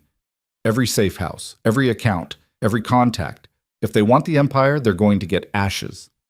"Adrian, it's over, Evelyn. The second Catherine made that call, it was over. We can't hide. We can't run. The only thing we can do is take the fight to them before they come for us." "And how do we do that?" He looks at her. "We go to the estate." "That's suicide. It's the only place they can't touch us. The security system, the bunker, the weapons cache, it's all still there. If we can make it inside, we have a chance." "A chance at what?" "Survival." He pushes off the car and starts walking toward the exit. "That's all we've got left." Walk. Marcus picks them up in an armored SUV 3 blocks from the hospital. He takes one look at Adrian and swears under his breath. "You should be in surgery." "I'll be dead if we don't move." Adrian climbs into the back seat, pulling Evelyn in after him. "How many men do we have?" 8 at the estate. Maybe 4 more I can pull from the West Side operations. That's it. It'll have to be enough. The drive through the city is a blur. Evelyn sits pressed against Adrian's good side, feeling him shake with every breath. His bandage is soaked through. He's losing too much blood. "You need a hospital," she says quietly. "I need to finish this." "You're going to die." "Not yet." He looks at her. His eyes are bloodshot, exhausted, but there's steel beneath the pain. "I didn't survive this long just to die in a car." They pull through the gates of the estate just after midnight. The mansion looms against the sky, dark except for a few lights on the ground floor. Armed men are positioned around the perimeter. Marcus stops the car near the main entrance. The FBI is 20 minutes out, he says. They're sending a tactical team. They won't make it in time. Adrian opens the door and climbs out, wincing. Get everyone inside, lock it down. No one gets in or out. And if they breach, then we make them bleed for every inch. Inside, the mansion feels like a tomb. Adrian moves through the halls, issuing orders. Men take positions at windows and doorways. Someone brings him a medical kit. Evelyn forces him to sit while she changes his bandage. Her hands are shaking so badly she can barely tie the gauze. You're losing too much blood, she says. I know. Adrian, I'm not leaving you. His voice is firm, final. Whatever happens, we stay together. She ties off the bandage and sits back on her heels. This is insane. Yeah. We could run. Get out of the city. Disappear. They'd find us. He stands slowly, testing his balance. These people, they don't stop. Ever. The only way this ends is if we end them first. A voice crackles over the radio on Marcus's hip. Movement on the perimeter. Multiple vehicles approaching from the south. Adrian's face hardens. Here we go. He leads Evelyn down to the basement through a reinforced steel door into a concrete bunker that smells like gun oil and stale air.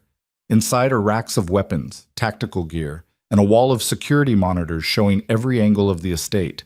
On the screens, Evelyn can see them coming. 3 black SUVs rolling up the driveway, men in tactical gear spilling out, at least 20 of them, maybe more. Jesus, she whispers. Adrian hands her a pistol. You know how to use this? I've never... Safety's here, point and squeeze. Aim for center mass. He straps on a tactical vest and loads a rifle. Stay in the bunker. Don't come out unless I tell you to. I'm not hiding while you... That's Evelyn. He grabs her shoulders. I need you alive. Do you understand? I need you to survive this. Tears burn her eyes. Then don't die. He kisses her. Hard, desperate. Then he's gone. The first breach comes at the east wing. Evelyn watches on the monitors as armed men blow the doors off their hinges and pour inside. Adrian's men open fire from entrenched positions. The sound of gunfire echoes through the mansion, loud enough that she can hear it even in the bunker. On the screens, muzzle flashes light up the darkness like strobe lights. Men fall on both sides. Blood sprays across marble floors. Adrian is in the main hall, moving between cover points, firing controlled bursts. He drops 2 men. 3. Reloads without breaking stride. But there are too many. They keep coming. Evelyn grips the pistol, her knuckles white, her whole body is shaking. On the monitor, she sees a man throw a grenade. The explosion rips through the sitting room. Furniture erupts into splinters. A chandelier crashes to the floor. Adrian staggers out of the smoke, bleeding from a dozen cuts, his vest torn. He keys the radio. Fall back to the central staircase. We're not holding the perimeter. His men retreat, firing as they go. The attackers advance, methodical and relentless. Evelyn's phone buzzes. A text from an unknown number. Send out Adrian Vale and we'll let you live.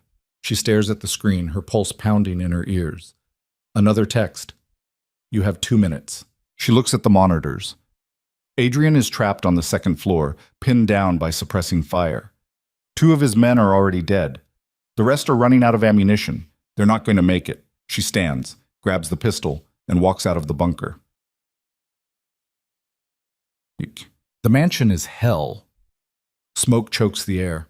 Fires burn in 3 different rooms. Bodies lie sprawled across the floors, some in tactical gear, some in suits, all bleeding out onto expensive rugs. Evelyn moves through the carnage, her pistol raised, her hands steady, for the first time all night. She finds Adrian on the second-floor landing. He's behind an overturned desk, reloading with shaking hands. His face is pale. His breathing is shallow. What are you doing here? He shouts over the gunfire. Saving your life. I told you to stay in the bunker, and I'm telling you this ends now. She pulls out her phone and shows him the text.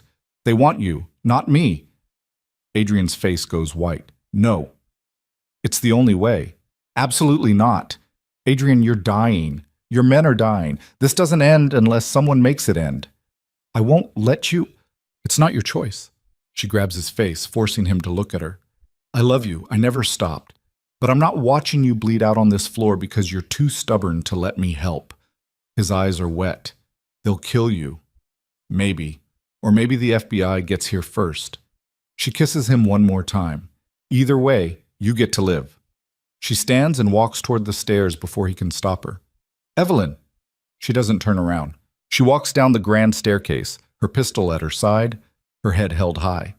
At the bottom, armed men are waiting, at least a dozen of them. Their weapons are trained on her. In the center stands a man in an expensive suit. He's older, 60 maybe, with silver hair and cold blue eyes.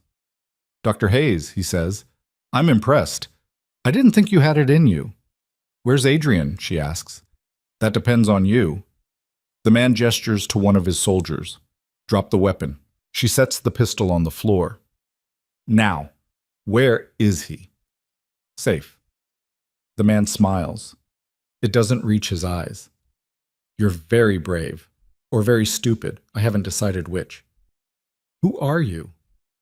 Malcolm Vale. Adrian's father-in-law. He steps closer. Or rather, the father of the woman he married to steal my empire. Evelyn's blood runs cold. Adrian didn't steal anything.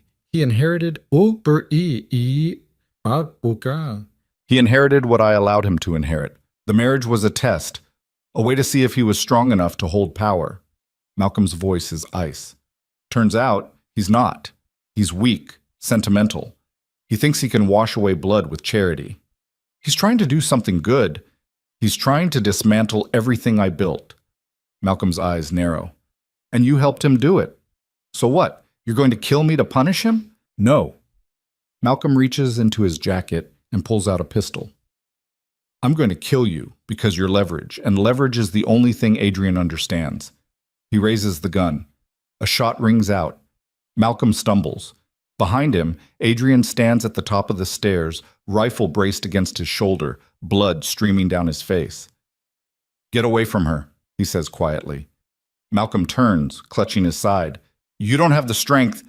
Adrian fires again. This time Malcolm goes down. The armed men open fire. Adrian dives behind a marble column. Bullets chip away at the stone, sending dust and debris flying. Evelyn drops to the floor and scrambles for her pistol. One of the soldiers swings his rifle toward her. She fires first. The recoil nearly breaks her wrist. The shot goes wide, but it's enough to make him flinch. Adrian leans out from cover and drops him with a headshot. The firefight erupts into chaos. Adrian empties his magazine, drops two more men, and rolls behind an overturned couch. Evelyn crawls toward him, bullets snapping through the air above her head. She reaches him. He's gasping for breath. His vest has 3 new bullet holes in it. You're insane, she says. You started it. Despite everything, she almost laughs. Adrian reloads. When I say go, we run for the bunker. Don't stop. Don't look back. What about... Sirens wail outside. Floodlights sweep across the windows. A voice booms through a megaphone. This is the FBI. Drop your weapons and come out with your hands up. The remaining soldiers freeze. Malcolm Vale, still bleeding on the floor, laughs. It's a wet, horrible sound. You think they're here to save you? He rasps. I own half the bureau. This doesn't end, Adrian. It never ends. Adrian walks over and stands above him. You're right, it doesn't end. He raises the rifle. Adrian, don't! Evelyn's voice cuts through the smoke. He looks at her. He's not worth it, she says quietly. Let them take him. Adrian's finger hovers over the trigger. For a long moment, nobody moves. Then he lowers the rifle. Get him out of here, he says to the soldiers still standing. They drag Malcolm toward the door. Outside, FBI agents swarm the property. The firefight is over. The mansion is ruined. Bodies lie scattered across floors that will never be clean again. Adrian sinks to his knees, the rifle clattering to the ground.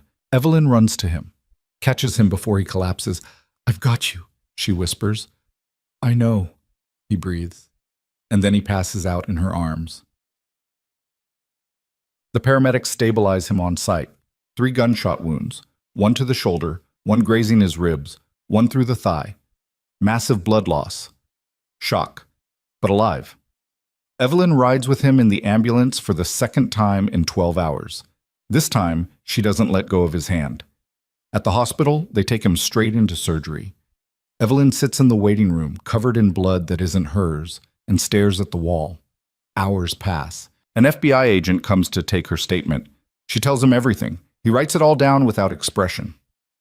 Malcolm Vale is in custody, he says, along with 16 of his men. The organization is finished. What about Adrian? That depends on what he wants. The agent closes his notebook. He's been cooperating with us for months. Everything he did was under our supervision. As far as we're concerned, he's a witness, not a suspect. So he's free?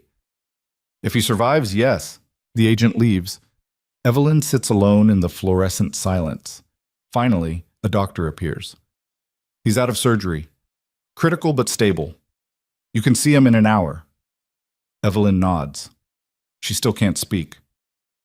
When they finally let her into the ICU, Adrian is unconscious, hooked up to a dozen machines. His chest rises and falls with mechanical precision. His face is bruised and swollen, but he's breathing. Evelyn sits in the chair beside his bed and takes his hand. You better wake up, she whispers, because I'm not doing this alone. His fingers twitch, just barely, but it's enough. Prasam. 3 days later, Adrian opens his eyes.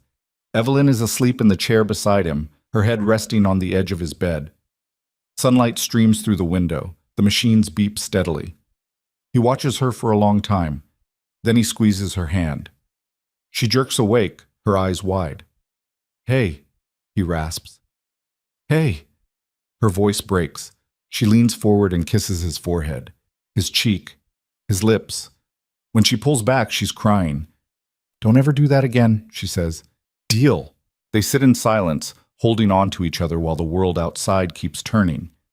And for the first time in years, Evelyn lets herself believe they might actually survive this. But somewhere in the back of her mind, she knows the hardest part is still ahead. Because survival is one thing. Living is something else entirely. Adrian spends 2 weeks in the hospital. The first few days are a blur of surgeries and sedation. Evelyn stays by his side through all of it, sleeping in the chair, eating vending machine food, ignoring calls from Daniel and her sister. The nurses stop asking her to leave. They just bring her coffee and pretend not to notice when she cries. On the 5th day, Adrian is finally coherent enough to talk. Malcolm, he asks, his voice rough from the breathing tube they only removed that morning. FBI custody. They're charging him with conspiracy to commit murder, racketeering, weapons trafficking. Evelyn squeezes his hand. He's not getting out. Adrian closes his eyes. The estate? Burned. The FBI seized what was left. It's a crime scene now. Good. She looks at him. Good? I hated that place. He opens his eyes. It was never mine. It was always his. What about the empire, the housing projects, the scholarships? The FBI's auditing everything. The legitimate businesses will be transferred to a foundation. The rest, he shakes his head. The rest gets dismantled. Evelyn is quiet for a moment. And you? What happens to you? I testify, I cooperate, and then he looks at her. I don't know. I haven't thought that far ahead. You should. Why? Because for the first time in 2 years, you actually have a future. Adrian doesn't respond. He just stares at the ceiling, his jaw tight, his eyes distant. That night, after Evelyn falls asleep in the chair, he lies awake listening to the machines beep and wondering if she's right. Cut. The FBI interviews start on day 7. They bring a portable recorder and a stenographer. 2 agents sit beside Adrian's hospital bed, asking questions he's answered 100 times already. Evelyn watches from the corner, her arms crossed, her expression unreadable. When did Malcolm Vale first contact you after his daughter's death? 3 weeks after the funeral. And what did he offer you? Control of the family business. He said I'd earned it by marrying Elena. Did you know at the time that the business was a criminal organization? Adrian's jaw tightens. I knew enough. But you took control anyway. Yes. Why? He looks at Evelyn, then back at the agents. Because I had nothing else to lose. The questions go on for hours. Dates, names, locations, financial transactions. Every decision he made, every order he gave, every line he crossed. By the time they finish, Adrian looks hollowed out. The lead agent closes his notebook. We'll need you to testify in front of a grand jury, probably in 3 months, once you've recovered. And then? And then you're free to go. After they leave, Evelyn sits on the edge of the bed. You okay? She asks quietly. No. He stares at his hands. I spent 2 years trying to convince myself I was doing the right thing, that I could take something rotten and turn it into something good. But all I did was make excuses for staying in a world I should have left the day I walked into it. You saved a lot of people. And I hurt just as many. Adrian, I killed people, Evelyn. His voice cracks. Not directly. But I gave orders that got people killed. I made deals with men I knew were monsters. I told myself it was necessary, that it was temporary. But the truth is, I like the power. I like the control. And that makes me just as bad as Malcolm. Evelyn takes his face in her hands, forcing him to look at her. You're not Malcolm, she says firmly. Malcolm would have killed me without hesitation. You almost died protecting me. That's the difference. Is it? Yes. Her voice is steel. You made mistakes. You hurt people. But you also tried to fix it. And you're still trying. That's more than most people ever do. Adrian closes his eyes. A tear slides down his cheek. I don't know how to live with what I've done. You learn. She wipes the tear away with her thumb. One day at a time, just like everyone else. 3 weeks after the siege, Adrian is discharged from the hospital. He has nowhere to go. The estate is gone. The safe houses have been seized. His bank accounts are frozen pending the investigation. Evelyn brings him to her apartment. He stands in the doorway of the tiny studio, staring at the yellow walls, the secondhand furniture, the single window overlooking a fire escape. It's not much, Evelyn says. It's perfect. She helps him inside. He moves slowly, favoring his left leg, his shoulder still wrapped in bandages. They've given him a cane. He hates it. Evelyn makes tea while Adrian sits on the couch. He looks out of place here. This man in expensive clothes sitting in a room that costs $600 a month. I can find somewhere else to stay, he says quietly. Don't be stupid. She hands him a mug. You're staying here until you figure out what's next. And if I never figure it out, then you stay anyway. He looks at her. Why? Because I'm tired of losing you. They sit in silence, drinking tea that's too hot, watching the sun set through the window. That night, Adrian sleeps on the couch. Evelyn offers him the bed, but he refuses. He says he can't sleep lying flat yet. The truth is, he doesn't feel like he deserves it. In the middle of the night, Evelyn wakes to the sound of him screaming. She runs to the living room. He's tangled in blankets, thrashing, his face slick with sweat. Adrian! She grabs his shoulders. He swings at her, pure instinct. She ducks. His fist hits the wall. Then he wakes up. His eyes are wild, terrified. It's okay, she whispers. You're okay. You're safe. He's shaking so hard his teeth chatter. I'm sorry, he gasps. I'm sorry, I didn't mean... I know. She sits beside him, pulling him against her. I know. He buries his face in her shoulder and breaks. Not quiet tears. Full, racking sobs that shake his entire body. Evelyn holds him and doesn't say anything. There's nothing to say. She just lets him cry until he's empty. When he finally pulls back, his face is red and swollen. I keep seeing them, he whispers. The people who died because of me. Stevens, Caldwell, the men at the factory. I close my eyes and they're all there, staring at me. That's called guilt, Evelyn says quietly. It means you're human. It feels like punishment. Maybe it is. She cups his face. But punishment doesn't last forever. Eventually you learn to carry it. How? By not carrying it alone. She takes his hand and leads him to the bed. They lie down together, fully clothed, and she wraps her arms around him. Sleep, she says. I'll be here when you wake up. For the first time in weeks, he does. The weeks that follow are strange and quiet. Adrian attends physical therapy 3 times a week. He meets with FBI agents twice. He spends the rest of his time in Evelyn's apartment, reading books he finds at the thrift store and learning how to cook pasta that doesn't burn. Evelyn goes back to work at the center. Daniel doesn't ask questions. He just puts her back on the schedule and pretends the last month didn't happen. The donation from Adrian, from the Vale estate, has been frozen pending the investigation. The center is back to operating on fumes. Daniel starts looking for new funding. Evelyn helps. At night, she comes home to find Adrian on the couch, staring at nothing. "You okay?" she always asks. "Yeah," he always lies. One evening, she comes home to find him standing at the window, his hand pressed against the glass. "I went to the cemetery today," he says without turning around. Evelyn sets down her bag. "Which one?" "Oakwood, where we buried him." Her chest tightens. "Why?" "I don't know.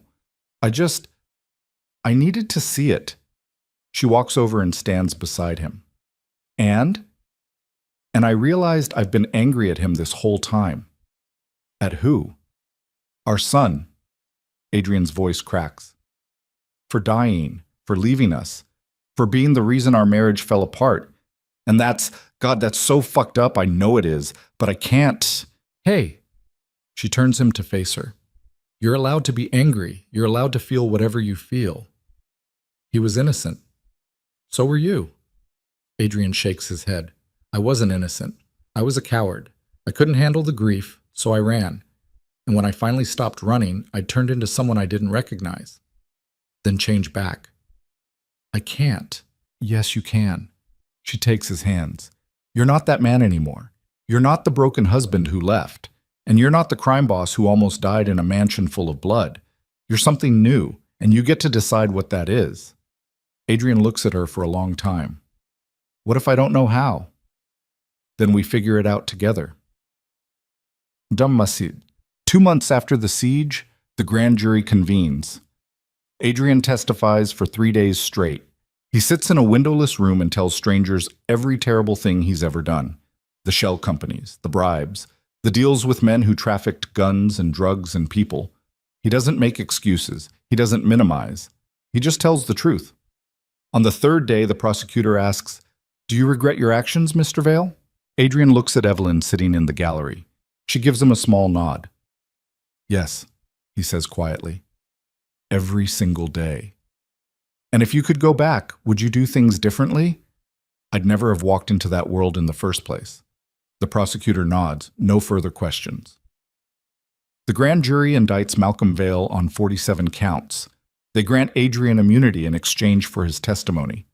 When it's over, Adrian walks out of the courthouse a free man.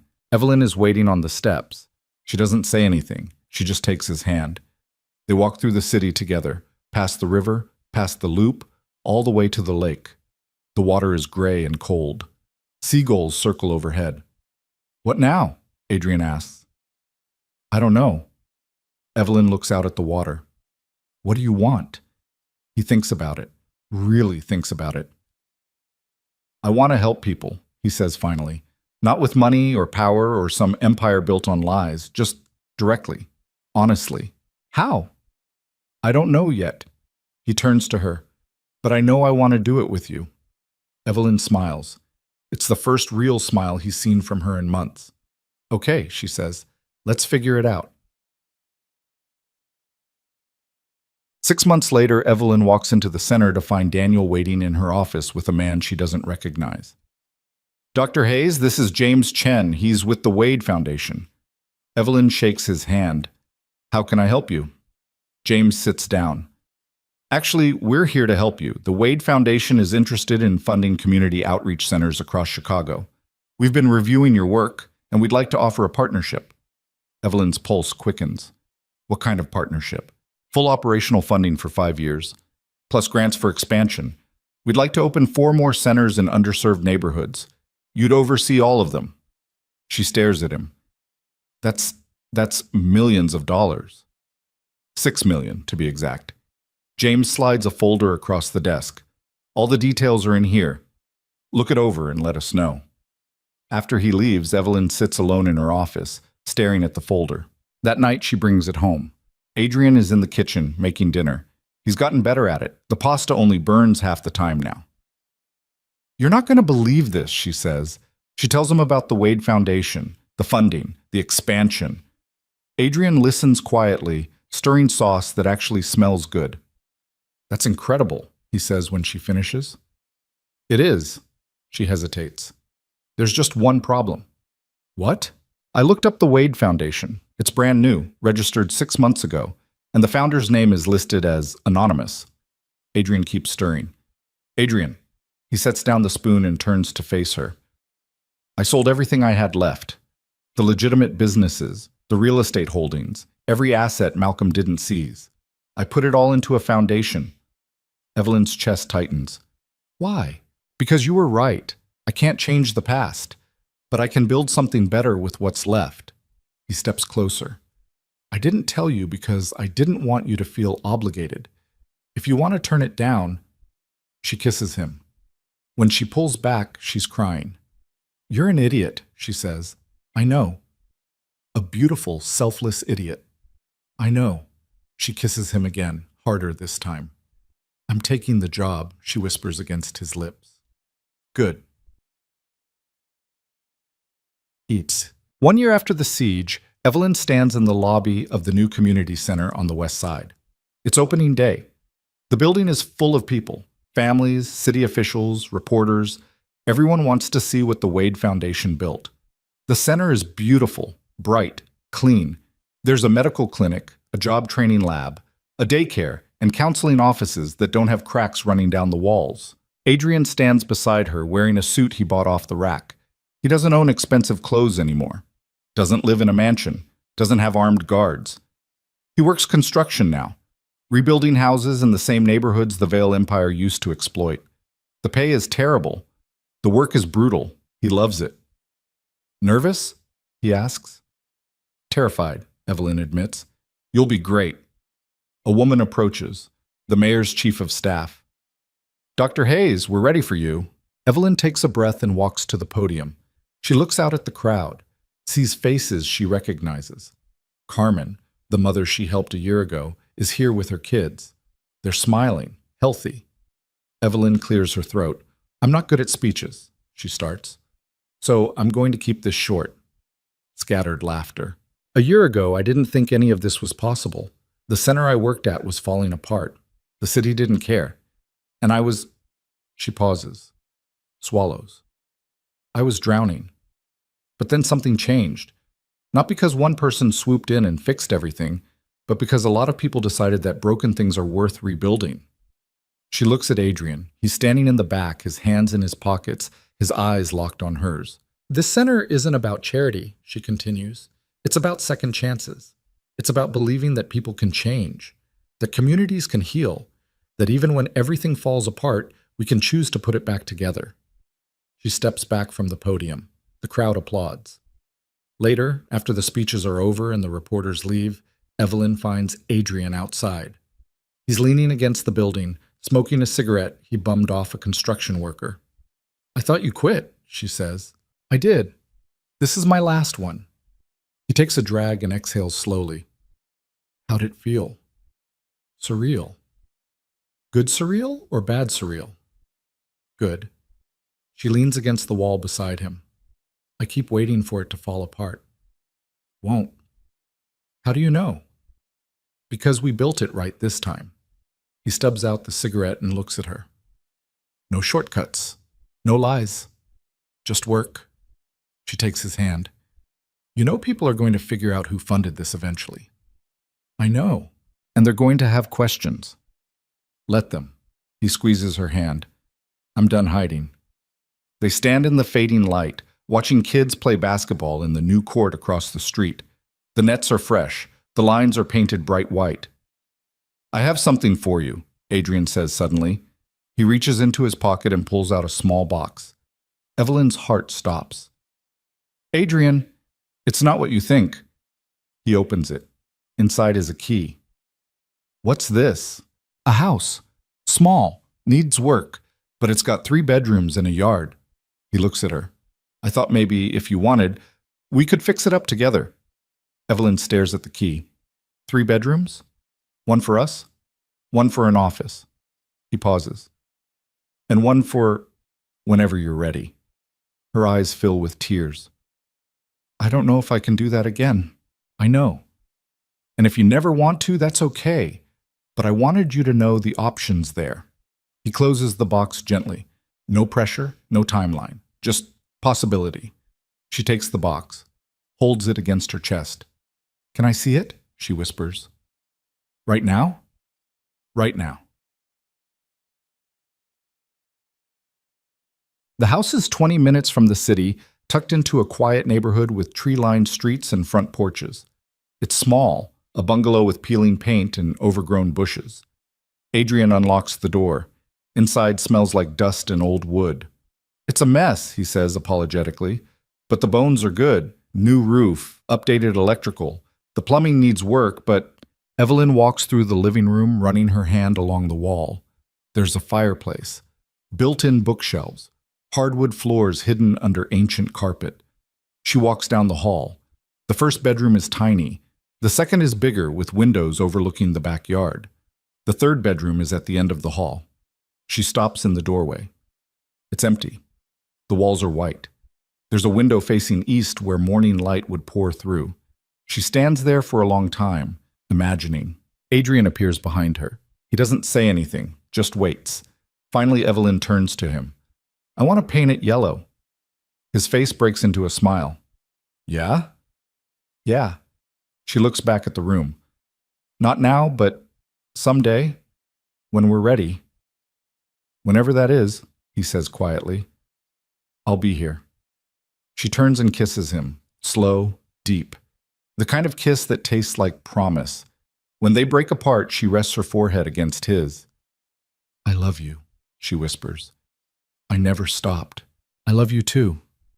They stand in the empty room, holding each other while the sun sets outside and the house creaks around them. It's not perfect, nothing ever is, but it's theirs, and that's enough. Ngit. 2 years after the siege, Evelyn wakes to sunlight streaming through curtains she sewed herself. Adrian is already awake, sitting at the edge of the bed, pulling on work boots. His shoulder still aches when it rains. His leg stiffens up in winter. But he's alive. Morning, she mumbles. Morning. He leans over and kisses her forehead. I'm heading to the Bronzeville site. Should be back by 6. Be safe. Always. He leaves. She hears the truck start in the driveway. Evelyn gets up and makes coffee. The house is quiet, clean. The walls are painted soft gray. The floors are refinished. The kitchen has new cabinets they installed themselves over 3 weekends of arguing and laughter. The third bedroom is still white. They haven't talked about it in months. Some days Evelyn walks past it without looking. Other days, she stands in the doorway and wonders. Today, she opens the door and steps inside. The room is full of morning light. Dust motes float in the air like snow. She pulls out her phone and opens her photos. Scrolls back 2 years. Finds the ultrasound photo Adrian gave her the night she almost lost him. She stares at the tiny profile. The shadow of a hand. Her chest aches. But it's not the sharp, suffocating pain it used to be. It's softer now, like an old scar that only hurts when you press on it. She takes a breath, then another, and she makes a decision. That evening, when Adrian comes home covered in sawdust and smelling like sweat, Evelyn is waiting in the kitchen. Hey, he says, kissing her cheek. How was your day? Good. She hands him a beer. I did something. What? She takes his hand and leads him down the hall to the third bedroom. She opens the door. Inside, leaning against the wall, is a paint can, pale yellow. Adrian stares at it, then at her. Are you sure? He asks quietly. No. She looks at him. But I'm tired of being afraid. His eyes fill with tears. He sets down the beer and pulls her into his arms. We'll take it slow, he whispers, however long it takes. I know. They stand in the doorway of the empty room, holding each other while the sun sets and the world outside keeps turning. It's not a promise. It's just a possibility. And for the first time in years, that feels like enough. 5 years after the siege, Evelyn stands in the backyard of the house, watching a little girl with dark curls chase fireflies through the grass. The girl is 3. Her name is Grace. She has Adrian's eyes, Evelyn's nose, a laugh that sounds like summer. Adrian is grilling burgers on the patio, arguing with Marcus about the proper way to season meat. Marcus visits once a month. He works security for the Wade Foundation now, still carries a gun, still calls Adrian sir, even though Adrian's told him 1,000 times to stop. Inside the house, Daniel and his wife are setting the table. Carmen and her kids are in the living room playing a board game that's getting way too competitive. It's Evelyn's birthday. She's 37. She never thought she'd make it this far. Grace runs up, breathless and glowing. "Mama, look!" She opens her hands. A firefly crawls across her palm, blinking. "Wow," Evelyn breathes. "Make a wish." Grace closes her eyes tight, whispers something Evelyn can't hear. Then she opens her hands and the firefly lifts into the air, blinking as it disappears into the dusk. "What did you wish for?" Evelyn asks. "Can't tell," Grace says seriously, "or it won't come true." She runs off to catch more fireflies. Adrian walks over, 2 beers in hand. He gives one to Evelyn. "Happy birthday," he says. "Thank you." They stand side by side, watching Grace spin in circles, her arms outstretched, her laughter ringing through the evening air. "You ever think about how we got here?" Adrian asks quietly. "Every day." "And?" Evelyn looks at him, at the man who disappeared and came back as someone else. The man who almost died saving her. The man who learned how to build things instead of breaking them. "And I think we earned it," she says. Adrian nods. "Yeah, we did." Grace runs over and crashes into Adrian's legs. He scoops her up, wincing slightly. His shoulders still hurt sometimes, and she shrieks with laughter. "Higher, Daddy!" "Higher than this? You'll fly away. Then catch me." He spins her around. Her curls fly. Her eyes are bright. Evelyn watches them and feels something she never thought she'd feel again. Peace. Not the absence of pain, just the presence of something stronger. That night, after everyone leaves and Grace is asleep in the yellow room upstairs, Evelyn and Adrian sit on the back porch. The fireflies are gone. The stars are out. The air smells like cut grass and distant rain. "I've been thinking," Adrian says. About opening another center on the south side. There's a neighborhood that needs it." Evelyn looks at him. "You want to build another one?" "I want to build 10 more. He turns to her. "I want to spend the rest of my life making up for the damage I caused." "Adrian, you've already—" "It's never enough." His voice is quiet but firm. "I took so much from this city, from you, from myself. I can spend 100 years trying to pay it back and it still won't be enough. But that doesn't mean I stop trying." Evelyn takes his hand. Okay. Okay, let's build 10 more." She smiles. "But you're in charge of fundraising this time." He laughs. It's a sound she never gets tired of hearing. They sit in the silence, holding hands, watching the stars. After a while, Evelyn says, "Do you ever think about him, our son?" "Every day," Adrian says quietly. "I think about who he would have been.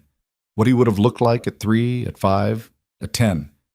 And it still hurts, but—" He pauses. "But I don't think he'd want us to stop living because he didn't get to." Evelyn's throat tightens. "No, he wouldn't. So we live." Adrian squeezes her hand. "For him, for Grace, for us." She leans her head on his shoulder. "Deal." They sit there until the stars blur and the night grows cold. Then they go inside, lock the doors, and climb the stairs together. Grace is sprawled across her bed, one arm flung over her stuffed rabbit. They stand in the doorway, watching her breathe. "We did good," Adrian whispers. "Yeah," Evelyn says. "We did."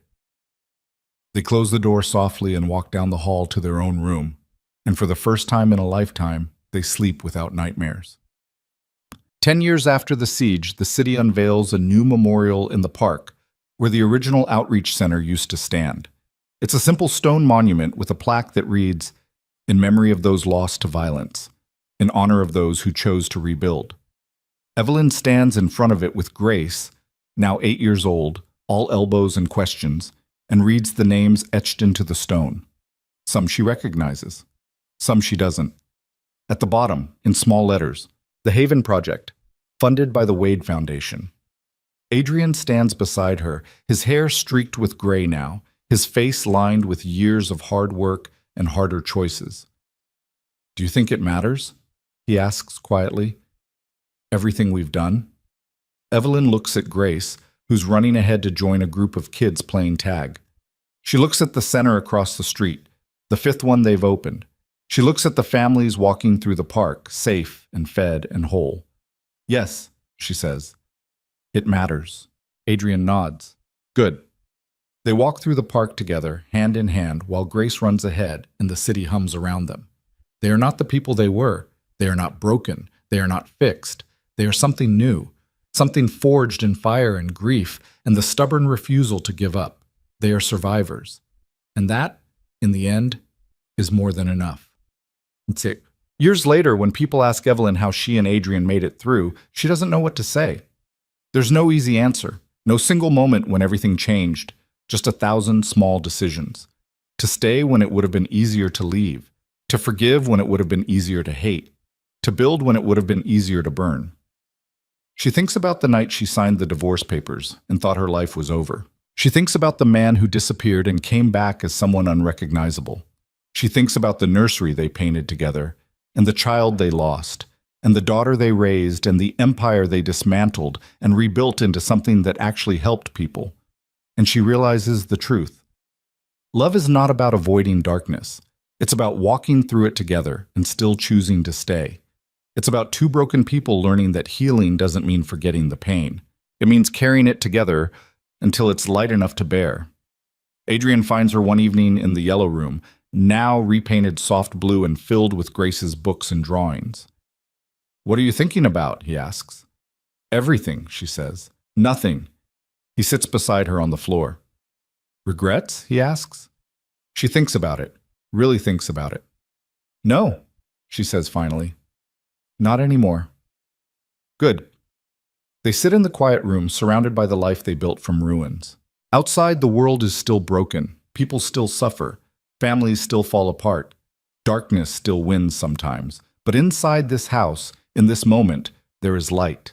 And that light, fragile and hard-won, is enough to keep the darkness at bay. Adrian takes her hand. "Thank you," he says quietly. "For what?" "For not giving up on me." Evelyn looks at him.